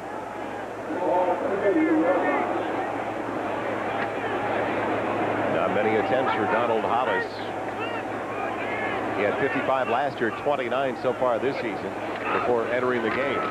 2nd and 5. Harold Green bouncing outside. Nice move for the first down. Tim Goad in on the stop, the nose tackle. You know, you get a great block coming from Tim McGee. Just keep watching the right side of your screen. See McGee with the crackback block there. That's what gets the corner for Green. Nice little move on the inside. Buys him another 2 yards. Good blocking by the wide receiver there. Donald Hollis, a very bright young man.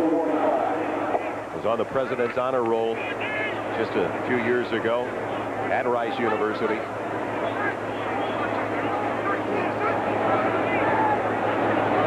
First and 10 from the New England 45.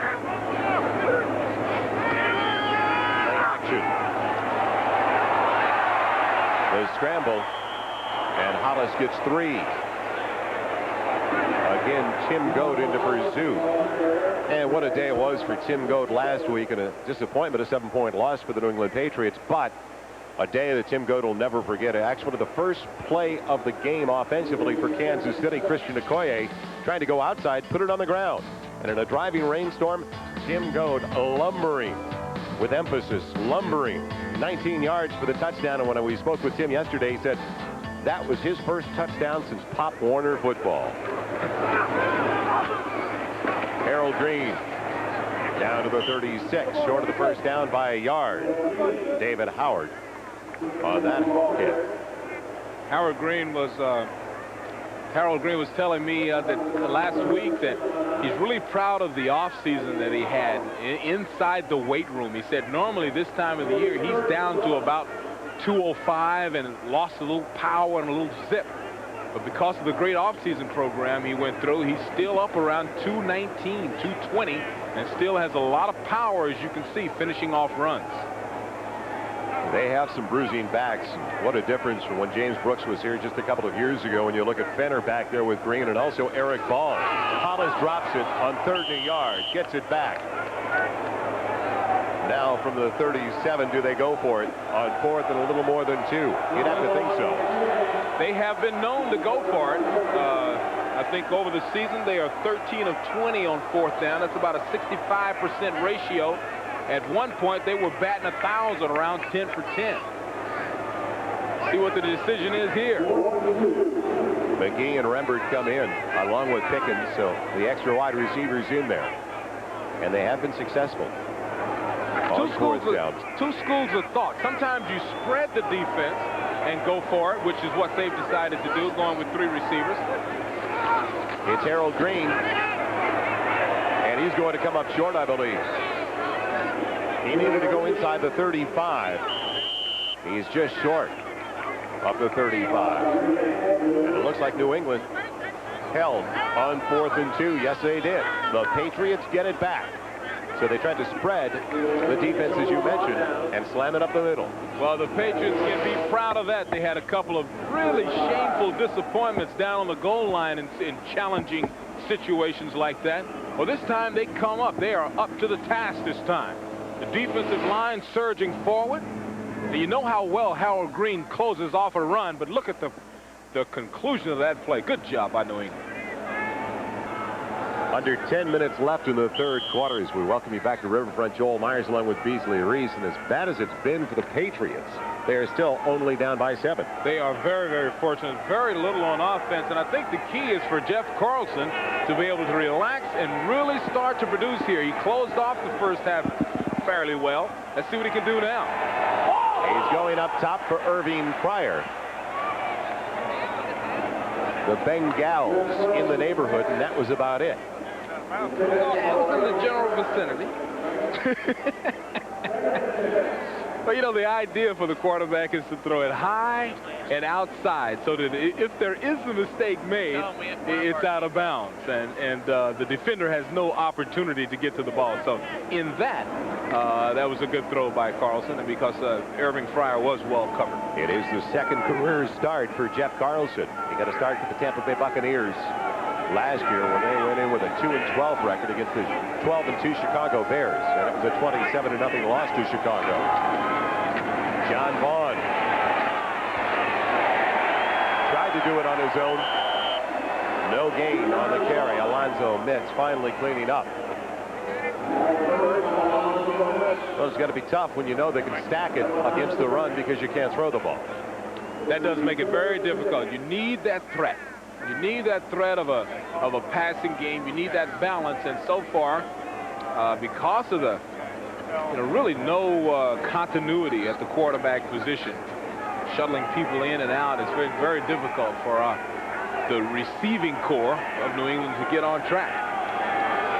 Just saw that Green Bay score as they continue to roll 28-10 over the Rams. Carlson on 3rd and long has Pryor and overthrows his man inside the 30 and beating the defensive back Eric Thomas, who was slipping down with a pass off the mark. So another punting situation, 3 snaps and out for New England on their first series of the second half. No points from the offense if you joined us late. The 7 points for the Patriots came on a 100-yard kickoff return by John Vaughn.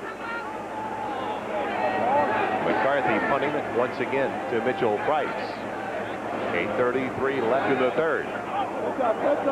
The short high one. Out of bounds in great field position coming up for Cincinnati. As when we return, the Bengals with a 7-point lead will have it at their own 37-yard line. Well, is he ready if they need another emergency quarterback? Hollis is backing up Klingler, who's out with a hip pointer. Jeff Carlson's having his problems. Lee Saltz is the backup for the Patriots. In emergency, don't dial 911, dial Santa. He's available. Harold Green for 3 up to the 40. 14-7 Cincinnati. 8:15 left in the 3rd. And a great matchup coming up in the second half of our NFL Masters, ripping through our cities and towns. Plus the powerful world premiere movie, Condition Critical. That is all tonight on NBC. 2nd and 7. Harold Green weaving his way back to the line of scrimmage, and that is all. He did a good job with that outstanding penetration by the Patriots just to get back to the line of scrimmage. That was individual effort there. He got a good block from Thompson from the H-back, but still, New England did a great job of penetrating. Harold had to get all of that on his own. Over the 1,000-yard mark with those 86 yards today. And let's give some credit now to this Patriots defensive unit as well, because they didn't look very good at the outset of the game. In fact, a couple of short touchdown runs for Cincinnati where the running backs went in untouched. But since that point, they have been doing very well, especially the front 7. 3rd and 7 now from the 40. Dickens in motion. Hollis has time. And it's Reggie Rembert beating Maurice Hurst for a first down to the New England 42.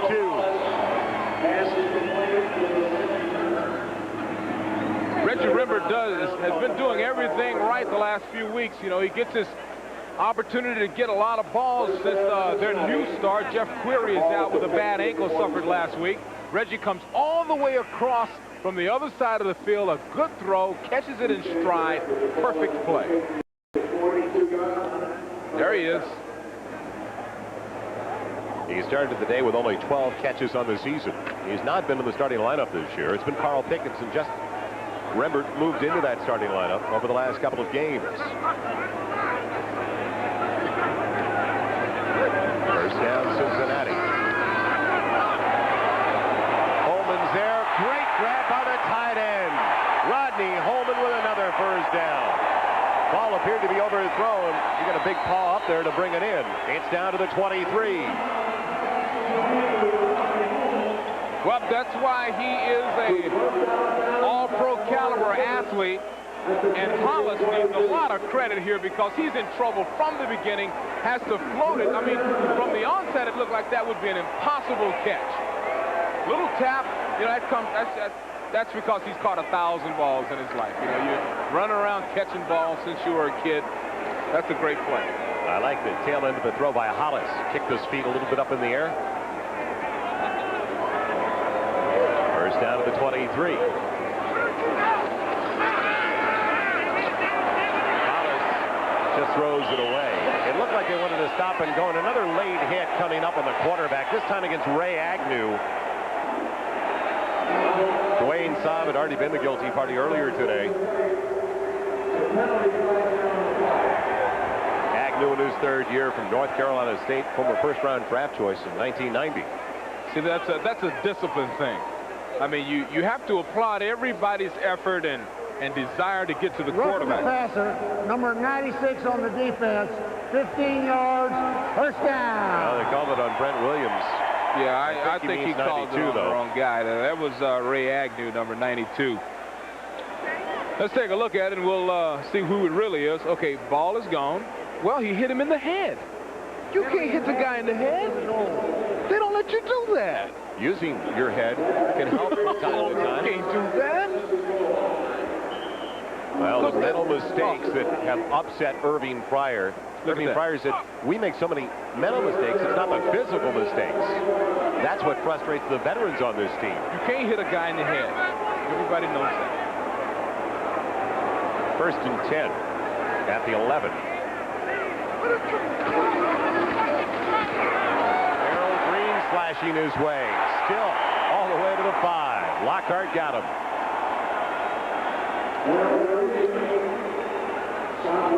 Updating some of the scores around the NFL, the New Orleans Saints still clinging to that 3-point lead. They've already clinched a wild card. Pittsburgh, they've got a wild card spot already locked up, and actually they have clinched the division as well. Cleveland trying to stay in the playoff hunt, trying to raise their record to 8-7. They are eliminated if they lose to Houston today. Philadelphia with a 1-point lead now over Washington. A win today for the Eagles. They will also clinch a wild card. And Green Bay, 28 straight points over the Los Angeles Rams, as it's now second and about 3 for Harold Green. Put down inside the 4. Indianapolis down by 7. They are also eliminated from the playoff picture with a loss today. Talking about the Colts. Well, that's great for the Colts for it to take this long after what they've been through the last couple of years. You know, it's fun to watch an organization start to turn around a little bit. 3rd and a little more than 2 now. Green stays in the backfield along with Derek Fetter. 20 carries, 93 yards for Green. 2 tight end set with a wing back at a timeout for Cincinnati. Their first in the second half. We will take a timeout as well. 4:06 left in the 3rd. Bengals driving with a 7-point lead. Defensive coordinator Joe Collier upset with that last call, the late hit call, but Joe, they went to the head of the quarterback. Working the referee Red Cashin during the timeout. And now the complicated scheme that's put together by Joe Collier stops Cincinnati outside of the New England 4, where it's 3rd and 2. Fenner frequently gets the ball in this situation. It's play action for Holland, and nobody at home. Great pressure on the quarterback, Johnny Rembert, in the backfield, and they also brought the blitz by free safety Randy Robbins. And boy, it was hit perfectly. Talk about being under duress. That's a good job to be able to get rid of that ball. So Collier and the defense gamble. They brought the free safety.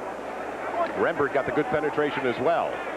And now Jim Breach, 0 for 2 today, missing from 47 and 42.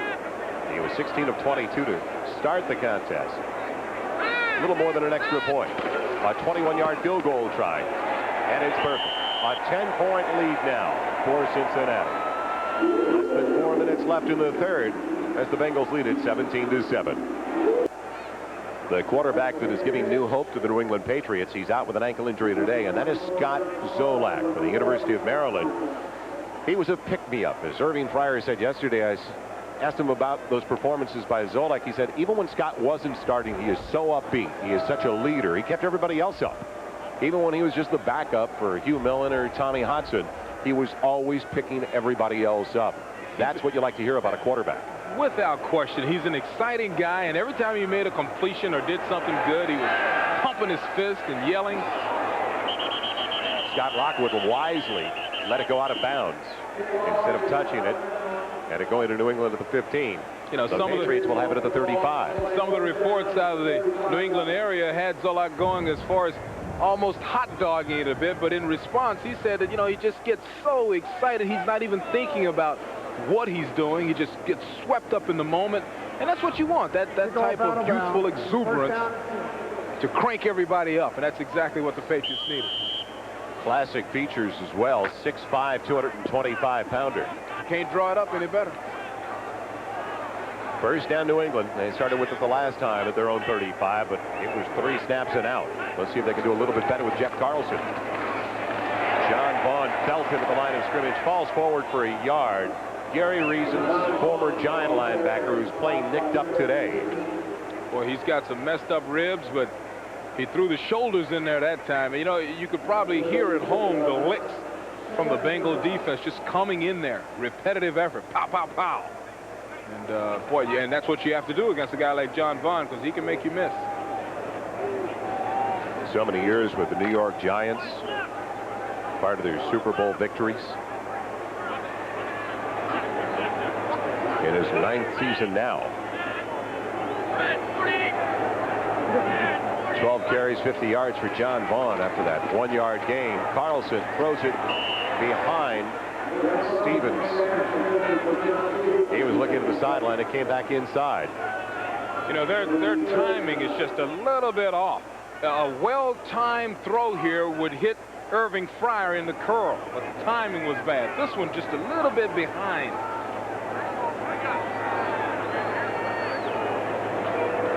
So after hitting 4 of his first 5, Jeff Carlson now has missed 4 straight. Still, the Patriots are only down by 10 as the Bengals have not been able to deliver the knockout blow. Carlson with time again under throws. His man Timpson near midfield.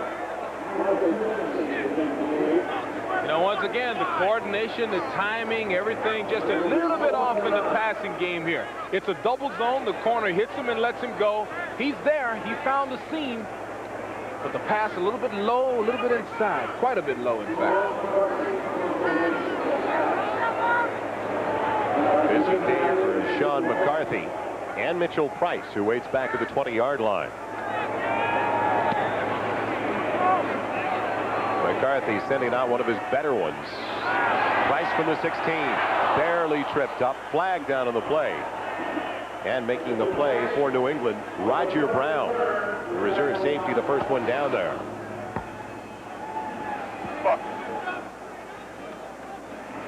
Our mics are almost working too well today. The illegal use of hands. So the Bengals will start in a hole. They have enjoyed the field position advantage today. Illegal block during the return. Number 25 by the receivers. Half the distance to the goal. First down. Rod Jones, reserve cornerback. Watch the right side of your screen and you'll pick this one up. There's a guy right him in the back right there. Obvious. Easy call for Red Cashin and his crew. Bengals by 10. Back-to-backers Cincinnati fans truly don't deserve. 10-plus losses, first time since 79 and 80. It has truly been a tough year overall. Cincinnati sports fans can't wait for the end of 92. Lou Piniella left. The Bengals coming into the game at 4-10. So many empty seats today, despite the fact it's a sold-out game and on local television. And then, of course, the Marge Schott affair.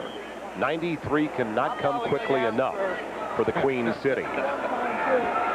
First and 10 for the Bengals, their own 9. Working with a backup quarterback, Donald Hollis. Harold Green hit from behind by Andre Tippett, but still gets close to 5.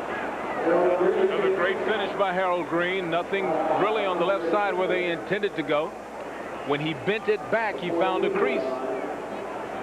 The Pittsburgh Steelers still with that 3-point lead over Minnesota, the fading Minnesota Vikings, a team that has not beaten a team with a 500 or better record so far this season. Cleveland is still in the playoff hunt if they hang on to that 14-3 lead.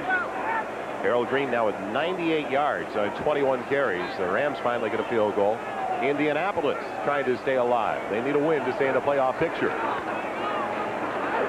Hollis on 2nd and 5. A little bit behind is Zach Thompson. Good grab and a face mask call coming up. A shot to the head. Another mistake by New England and a first down and tack on some more yardage. Chris Gannon, the guilty party in his 4th year from Southwest Louisiana. Plan B signing from San Diego. You know, what's amazing is when, you know, you get the looks on the player's face when they just punch the guy in the head or pull the face mask or... Face mask, number 91 on the defense, 5 yards, first down. You know, it's that questioning look like, who, me? Did I do something wrong here? Wrapped him up in the head. Well, that's why it's only 5 yards, because he pulled it a little bit and then let it go. He realized he had it a little bit and then let it go. So that's a good thing. That's a very dangerous part of the body to be pulling and twisting, right, Joe? That corkscrew motion that we all just saw. That's not good for the neck. Those penalties continue to mount, and the total yards for the Bengals as well. 5 on the carry for Harold Green. No first down so far in the second half. In fact, only 3 snaps on one series, 3 snaps on the next series for the New England Patriots. So last week it was the Cincinnati Bengals offensive unit that was never on the field. This week, it's the Patriots who can't keep their offensive unit on the field. Patriots are having a lot of trouble. Head coach Dick McPherson is, you know, at home in New England. How you doing, Coach? He's watching the game today. You know, he's got to be trying to call some plays and squirming around in the chair, trying to get the offense going. 2nd along 5, just shy of the 34.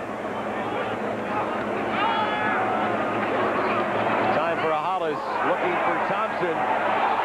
Contact, flag on the safety. It'll be called on Tim Gordon. He was holding on as Thompson was trying to come back on the ball. See, there's that look, Joe. Did I do something?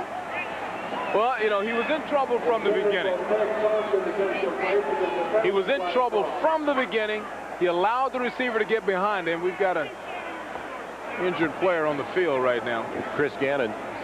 Now is it going to be holding or interference? It'll be interference. So not a 5-yard automatic first down, but the big penalty at the place of the infraction.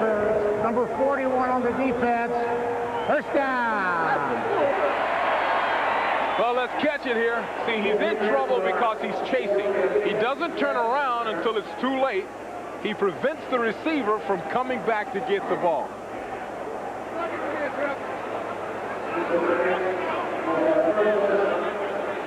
So another penalty puts it back inside the 40-yard line for the Bengals. Working with the backup quarterback Donald Hollis out of Rice in his 2nd season. We're in the final minute of the 3rd quarter. A 3rd quarter where the New England defensive unit has been on the field the entire time. Harold Green, little seam over to the left side. Another 5. The offensive line of Cincinnati is simply, it's all reach blocking as we unravel players here. It's all reach blocking, everybody just pushing the man in front of them. And that's not a good sign for a defensive line when a team can line up like that and a running back can just find a crease and push you for 3-4 yards a pop. I don't blame this defensive unit for showing frustration, though. They've been on the field most of the game, the entire 3rd quarter. No question. And it's been that way most of the year for Joe Collier's group. That's the final play of the 3rd quarter. Be right back after these messages from your local station. In the race for the #1 pick in the entire NFL draft, the Patriots right now tied for that dubious distinction with the Seattle Seahawks. And when you talk about needs for New England, well, we'll get to that in just a second, but you'd have to think some down alignment, as it's now 2nd and 6. The ball just outside of the 35 of New England. Harold Green belted in the backfield. Outstanding work early on that play by Fred Smerlas. And let's go back to the needs possibly down the road. Linemen on the defensive side. Curry of Alabama, Copeland of Alabama, Williams of Toledo, and Slade from Virginia. Those 2 guys from Alabama, the people everybody's talking about, and there's a shocker for a lot of people. When you got all of these quarterbacks on this New England team, You know, I was speaking to Sam Jankovich, and he was saying that they're not going to turn their back on the possibility of a franchise quarterback. And there you saw a couple, Ric Mirer and Drew Bledsoe is a junior out of Washington State. So it's not a foregone thought that they're going to stay with the guys that they have. Third along 7. Hollis with pressure. Brent Williams has him, and Williams has the sack. First sack of the day of a Bengal quarterback by the Patriots, a team that has the fewest sacks in the NFL. Well, that's been the one good thing about this game from an offensive line standpoint, is this is the first sack, and you see it collapsing down, and really it's more Hollis not stepping up a little bit or holding on to the ball too long. So the offensive line still didn't do a bad job that time. They're last in sacks, and they also are in the wrong direction on the other side. They have allowed more sacks than any other team in the NFL. The antithesis of the New Orleans Saints, who lead the league in protecting the quarterback and also getting to the opponent's quarterback. Movement by Cincinnati. And a 5-yard mark-off coming up. Before the ball was snapped, number 48 on the offense, 5 yards, still 4th down. You know, you wonder sometimes why you don't get more penalties like that. We saw Cincinnati do it to New England back when they were trapped back at the back of their end zone. And now you see New England giving them back their medicine. You know, when you're blocking on a punt, first of all, there's a lot of decisions to make. Everybody's saying, okay, I got 28, I got 32, I got 84. Lee Johnson punting to Walter Stanley, angling for the sideline. Stanley calling for the fair catch and has it at the 13. Be right back to see if New England can pick up their first down of the second half. Back to Riverfront. How tough was it for the Patriots defensive unit in the third quarter? They were on the field for almost 13 minutes as the Patriots offensively only had 6 snaps, 8 total if you can include the 2 punts by Sean McCarthy. And now they get it back first and 10 of their own 13. Scott Lockwood, his first carry of the day, the former USC Trojan, with a first down to the 24. Darrell Williams making the hit in the secondary. Some excellent blocking on the right side of the line for Scott Lockwood. That was a nice little hole and a good run. I watched this man play his college ball, living in Southern California. He's a rookie from USC, an 8th-round draft choice, and always a determined running back. He may be a steal before it's all over. He missed all but 2 of his games during his senior season because he had an infection in his knee, so he dropped way down. Well thought of during his junior year at USC. First down. Underthrown as they were looking for Sam Gash. The pressure, though, came from Daniel Stubbs.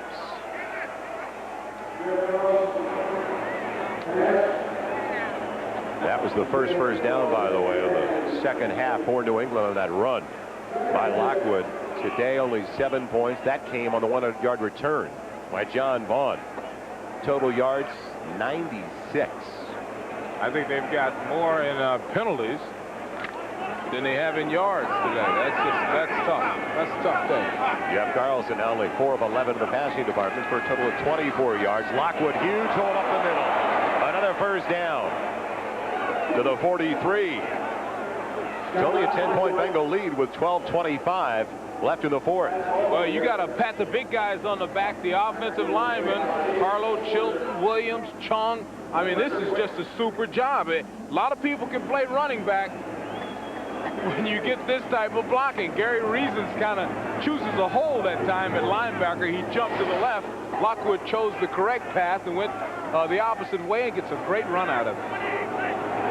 First down for the 43. Lockwood again. He's across the 45 to the 46 for 3. Looking ahead to Christmas Day, and your way on Christmas Day. That's the one I'm looking for. You remember that series went 7 games. It was the only real obstacle that the Bulls had in the playoffs. Marv Cook, first down. Perfect pass from Jeff Carlson to the 35 of Cincinnati. It's about time they went to Marv Cook. I mean, that's something I don't understand either. I would lose a game, and I'd lose games during the season going at my top people. And if I had a player like Marv Cook, I would feed him. I'd feed him all the time. This guy's got great hands, and he puts up some big, big numbers all the time. That is his first catch of the day. First catch of the day. Delay for Lockwood. He's got 4 as he's banged down at the 31. So now they've gone to the new backs, Lockwood and Sam Gash, has provided a spark for the offense. And Carlson, without a doubt, with his best throw of the day on that dart to the tight end. Scott Lockwood, 5'10", 195-pounder. Young man from Boulder, Colorado. It's now 2nd and 6. Gash stays in the backfield with Lockwood.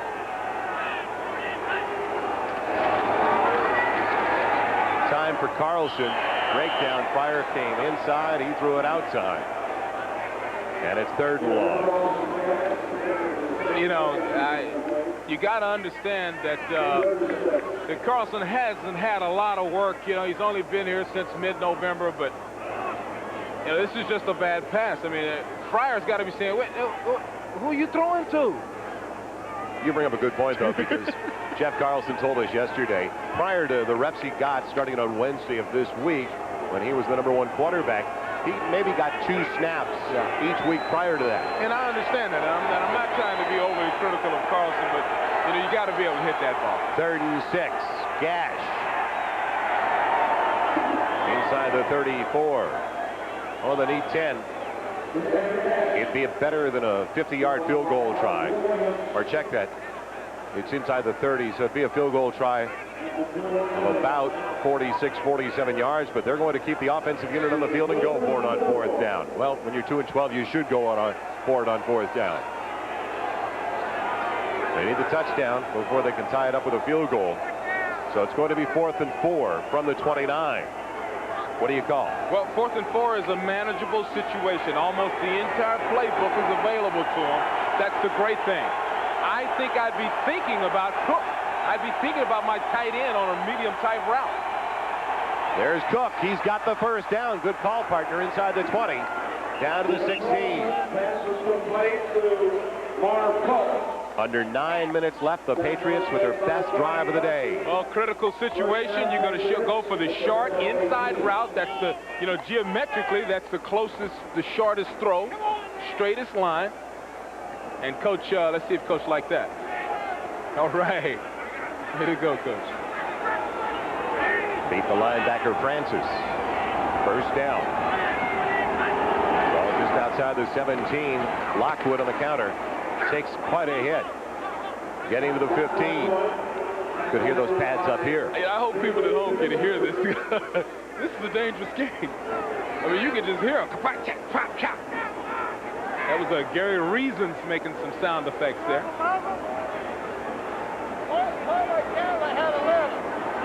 The gain of just about 3 on the carry. He's been through a lot, Gary Reasons, this season.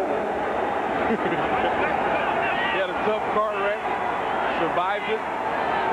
Well, Carlson dumping it off and throwing it behind Pryor. It looked like Pryor could have come up with that one, though. McDonald forcing the issue with pressure on the quarterback. well, let's see what type of trouble that Carlson was in that would cause the ball to be a little bit behind. Nice pump fake. Oh boy, he gets crunched at the end of that one. Wow. Tough job being a quarterback. Got to get a little closer than that, though. Still, you have to get that ball. You know, if you want to be a big-time player, you got to get that ball a little closer than that. Give the guy a chance. 3rd and 7 at the 15 with 7:45 remaining. This is the 12th play of the drive that started all the way back at the New England 13-yard line. Can they convert? Carlson has time. The fumble is recovered at the 10. Mike Pryor applied the hit of the quarterback. The offensive lineman, Larry Williams, came up with a fumble recovery. And now they've got to go for the field goal. although it's only 4th and 2. Well, I mean, if you're going to go for it on 4th and 4. What do you say? Clock runs, 7:10 left. Well, you know what? A field goal makes this a real tight football game. You look at the score, a field goal, we're talking 17-10. It's going to be a 27-yard attempt for Charlie Bauman. He hasn't had all that many tries this year. He draws it inside the uprights, and it is a 7-point difference now. Got a football field goal for Bauman. New life for New England. Statistically, it's been a one-sided affair, but on the scoreboard, the New England Patriots are only down by 7. It's Charlie Bauman ready to kick it away to Milt Siegel and Mitchell Price. 6 minutes, 51 seconds left. A short kickoff for Price from the 12.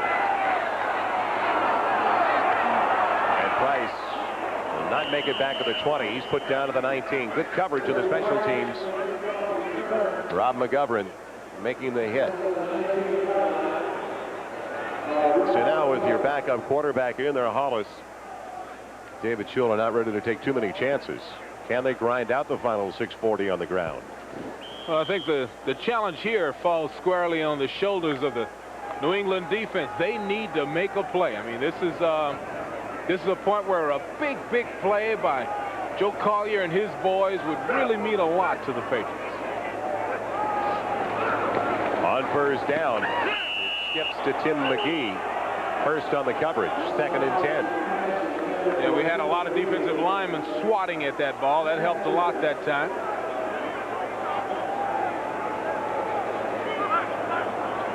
Hollis in conversation with Brent Williams. Holiday greetings, of course, as he's 6 of 11 for a total of 82 yards. You know, in defense, this is where your leaders come to bear. This is where somebody's in the huddle yelling, now this is it, guys. You know, we got to make a play right here. Give the offense the ball in great position. 2 tight end set for Cincinnati. Harold Green. Eugene Lockhart got him early, held on. A gain of just about 3, and that is also the play of the day coming up now for the Patriots defensive unit. 3rd and 7. If they can hold them here, their offense gets the ball back in great field position. And on defense, you have to be satisfied with 3rd and 7. 3rd and 7 is quite a stretch. You can't just dump it. You can't just dump it off to a back. You know, you have to make a play downfield, 3rd and 7. Clock rolling. Exactly 6 minutes left. A 7-point Bengal lead. Hollis for Pickens. He won't get to the marker, though. Big-time play by Jerome Henderson. So the punt coming now for Cincinnati. And again, a defensive unit that's been on the field most of the day gets the job done. And they came up with a great job, and it was all about disguising that time. They were in a double zone, it appeared, at the lineup. But at the snap of the ball, one of the deep safeties came up. That man was responsible for Pickens and able to come up and make a good play. I think that fooled Donald Hollis, the quarterback. Good disguise. Walter Stanley has a 50-yard return this year. He'll take the wobbler on the run. And he's pulled down. The rookie wide receiver, Milt Siegel, made the play. But still outstanding field position. Because now they'll work from the 46. A lot of people make their living doing things like that right there, covering on special teams. Take a look at the great call by the Patriots. They've got a blitz on here. This safety is faking as if he's got half the field, but he actually comes up in coverage. And when we roll it, we see the corner blitzing, the safety coming up and making a tackle. Great defensive call. Best field position to start a drive all day long for the New England Patriots. John Vaughn hopping his way into Cincinnati territory for 8 yards on the carry. The New England offensive line from time to time is showing glimpses of what they really should be able to do. They've got some high draft choices on that line, and John Vaughn this time simply makes one cut and rolls through what was a nice alley provided by that offensive line. Well, you talk about the high draft choices. Their 2 tackles are both first-round picks. Right. Eugene Chung out of Virginia Tech, and from Louisville, Bruce Armstrong. Second and short. Vaughn trying to lean his way towards the first down. He's short of it by a yard at the 45. Less than 5 minutes remaining in the contest. 7-point Cincinnati lead. Minnesota finally got on the board. A field goal ties it up with Pittsburgh. Cleveland trying to go to 8-7 for the big matchup next week with Pittsburgh. Still in control. 71, playing in eligible position. 71. 71, Greg Ricosi, former Cleveland Brown, eligible on the play. 3rd and a yard. John Stevens. I don't think he got it. He's short. He did not get the first down. So they'll be going for it on 4th and less than a yard. I would think that'd be the case, and looking back at their history, 6 of 15 going for it on 4th down. That's about a 40% success ratio. If they make that decision, they'll be looking over those type of numbers. The coaches use stats and figures. And if they don't pick it up, don't forget, New England still has all 3 timeouts remaining, so they still can get the ball back. And in that situation, New England is 1 for 1 today, so we'll see what happens here. Stevens stays in the game. You know, this was like a macho thing. You know, I'm going to push you 1 yard, and we're going to get it. Defense is saying, no, you are not. Kevin Turner in as the fullback. 4th and a yard. Stevens belted in the backfield. Fulcher came up, and the Bengals hold.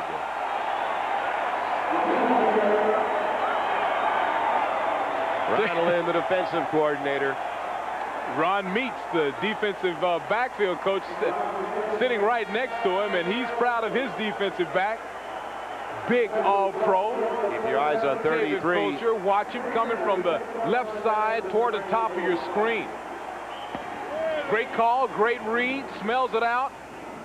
And boy, you got, you know, the thing about Fulcher is he's as big as Stevens. He's one of those 225, 230-pound defensive backs. That's a new thing in the league. We have not had defensive backs that big in the NFL in the past.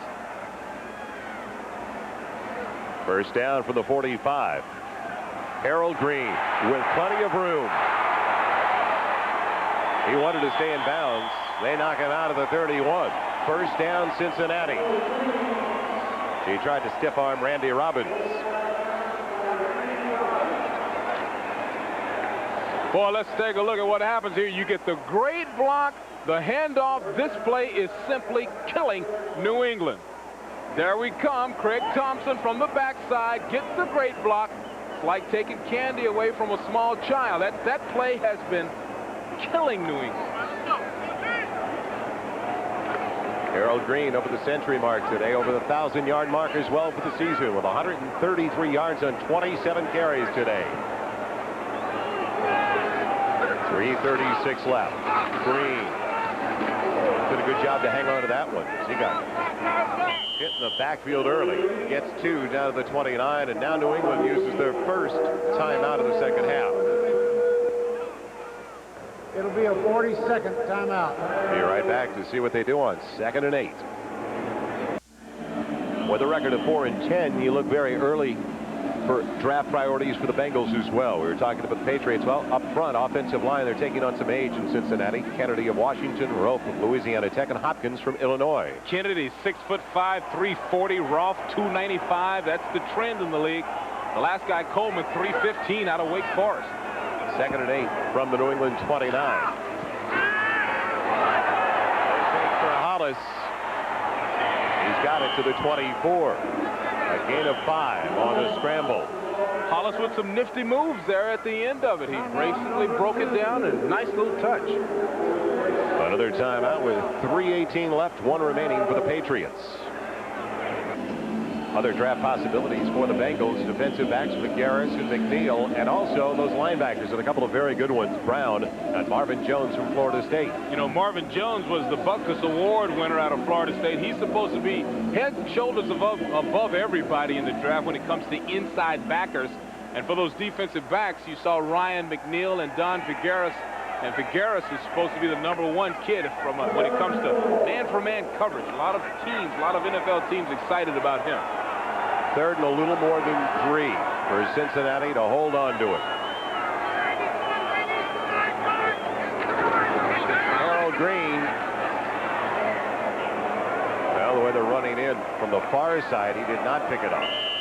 It'll depend upon the spot. He needed to take it just inside the 21, and he did not. It's going to be 4th down, and it's going to be a field goal try coming up to make it a 10-point lead. They're short of the 1st down. Well, let's not forget they're 4 and 10. New England's gambled a couple of times today on 4th down as well with a 2 and 12 mark. Will Jim Breach come on the field or not?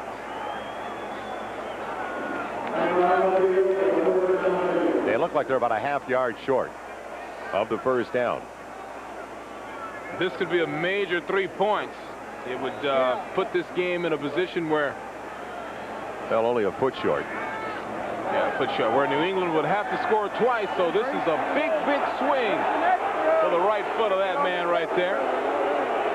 And Jim Breach is 1 of 3 today. He hit the 21-yarder, just a yard more than an extra point try. Missing from 47 and 42.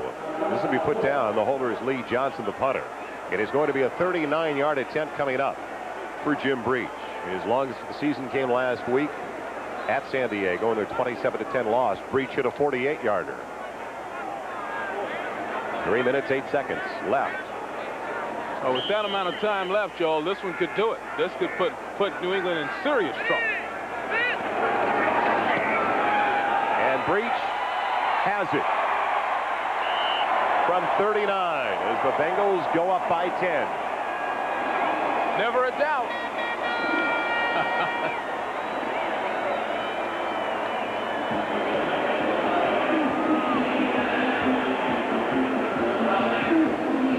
Let's take a look at the swing. He compares his kicking to golf. He talks about keeping the head down. You saw the head down. He talks about the follow through and striking through the ball. You saw that also. The result's perfect.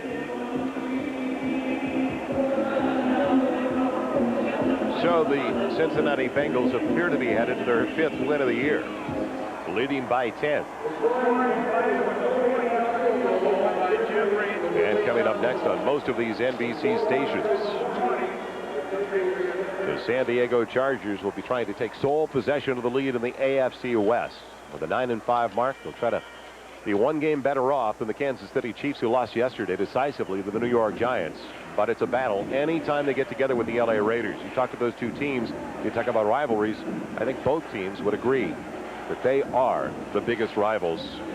They get together each year in that AFC Western Division.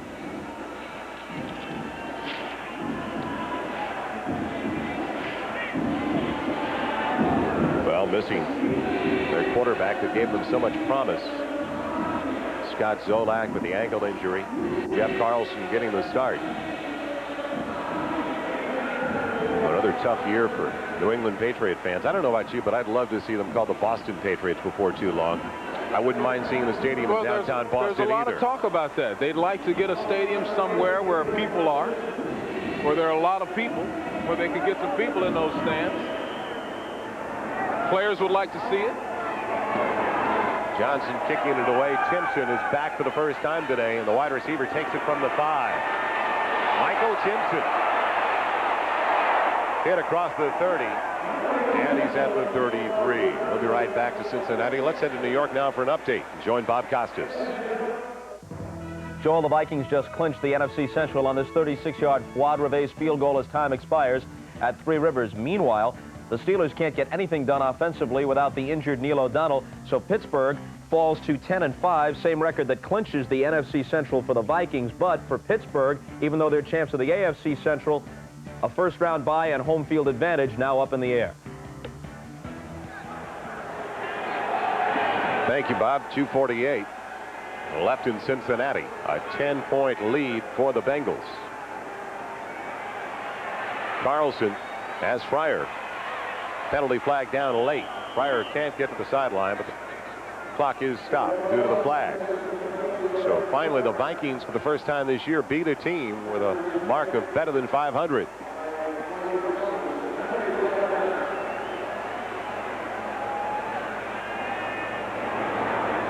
A late hit on the quarterback.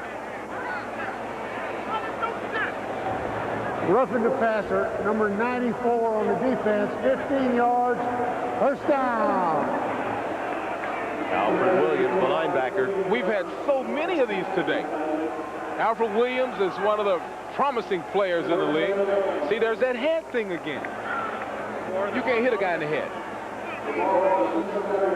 See, he was there in time to wrap him up and throw him down and do whatever, you know, say something to him,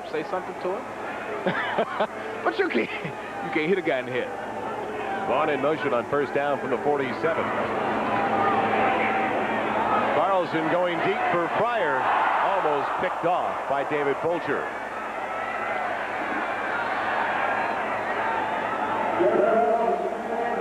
David Fulcher has been all over the field today. Some nice blitzes. And Irving Fryer has been simply almost shut out. He's caught a couple little tiny, short passes. But here they try to go with him, and really has no chance. Defense is all over that.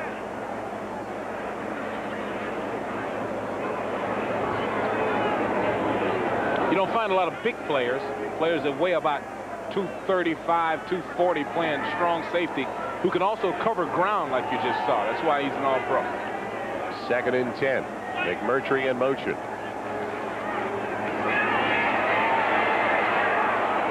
Overthrowing Friars. Carlson is now 7 of 18 for a total of 60 yards. Hit there by Tim Crumrise. He released it.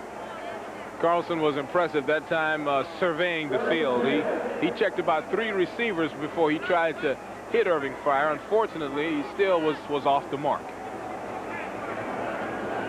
1 timeout remaining for New England. 2 left on the board for the Bengals. And the huge throng cheers.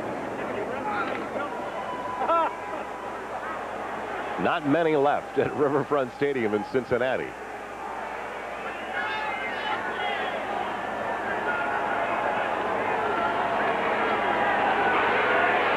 Carlson buying some time. And it is intercepted this time. Went through Timpson's hands and picked off by Barney Bussey.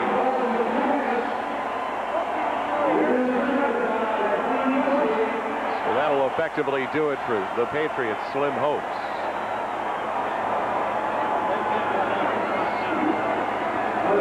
Well, let's see if we can catch it. Carlson in trouble, sliding well. When he let it go, I thought he knew he was on the money, and really he was on the money. He was right on the money.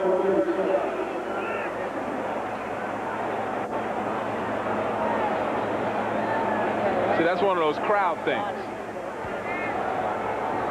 Well, I think that I honestly believe that's one of those crowd things. You're in a crowd, you know you're about to get popped. The ball is thrown a little bit high.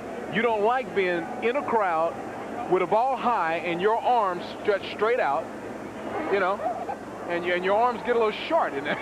No excuses is what you're saying. Hey, you got to catch that.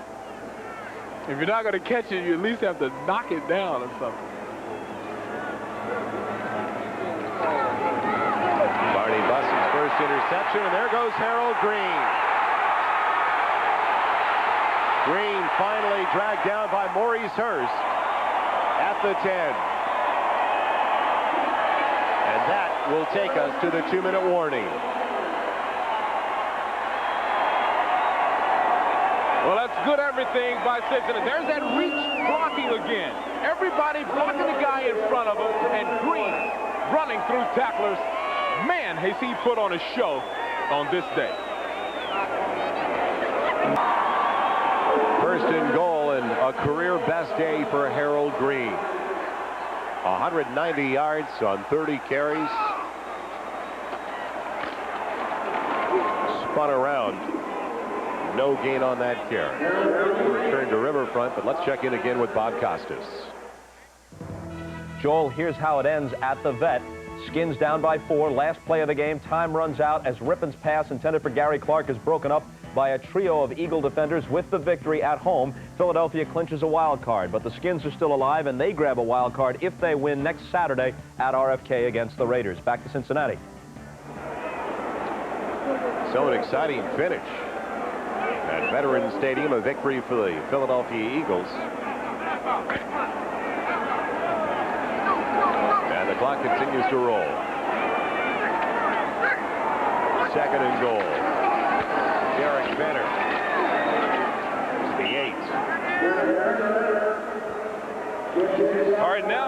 for the Hager wrinkle-free cotton super play of the game. And if you'll remember, John Vaughn on a kickoff return. This early in the contest, he drops it. Then nonchalantly goes and picks it up as if he knows that he's going to just beat the first wave of people. And he would go 100 yards. What a play. What an athlete. Your Hager wrinkle-free cotton super play of the game. And basically, the highlight of the day for the New England Patriots. Center again. And that'll be the final play of the contest. Unless New England stops the clock. Timeout. And they do. New England. It'll be a 40-second. We have an opportunity to remind you with 17 seconds left. The executive producer of NBC Sports is Terry O'Neill. The coordinating producer of NFL football is John Paratzis. Today's telecast produced by Tommy Roy, directed by John McDonough. Our associate director, Jeff Simon. And thanks also to our production associate, Jim Bell. So New England falls to 2-13. The Bengals go to 5-10.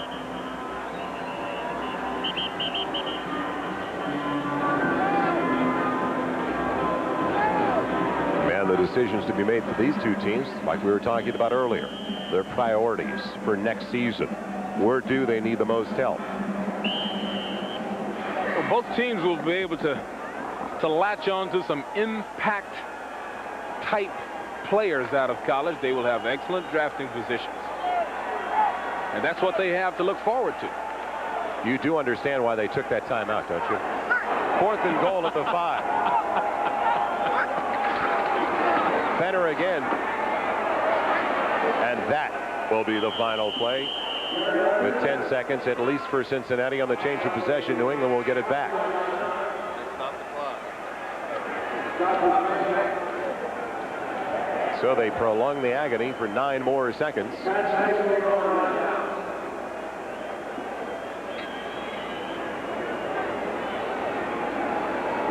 Well, at least we'll end on one flailing, exciting flash sling of a football. Oh, we just saw the play of the day. I guess that's our quote of the day. Well, there are endless possibilities here, I guess. With 9 seconds left. Well, I've yet to see a 10-point play in this league. Well, they may know something that we don't know. One guy may catch it, toss it to another guy, who tosses it to another guy, who tosses it to another guy. The Stanford band is not on the field. We know that. And an interception by Fulcher. That's a freebie. What a beautiful freebie for Fulcher. So the Bengals win it by 10. Now stay tuned on most of these NBC stations for the second half of our NFL doubleheader. The San Diego Chargers taking on the Los Angeles.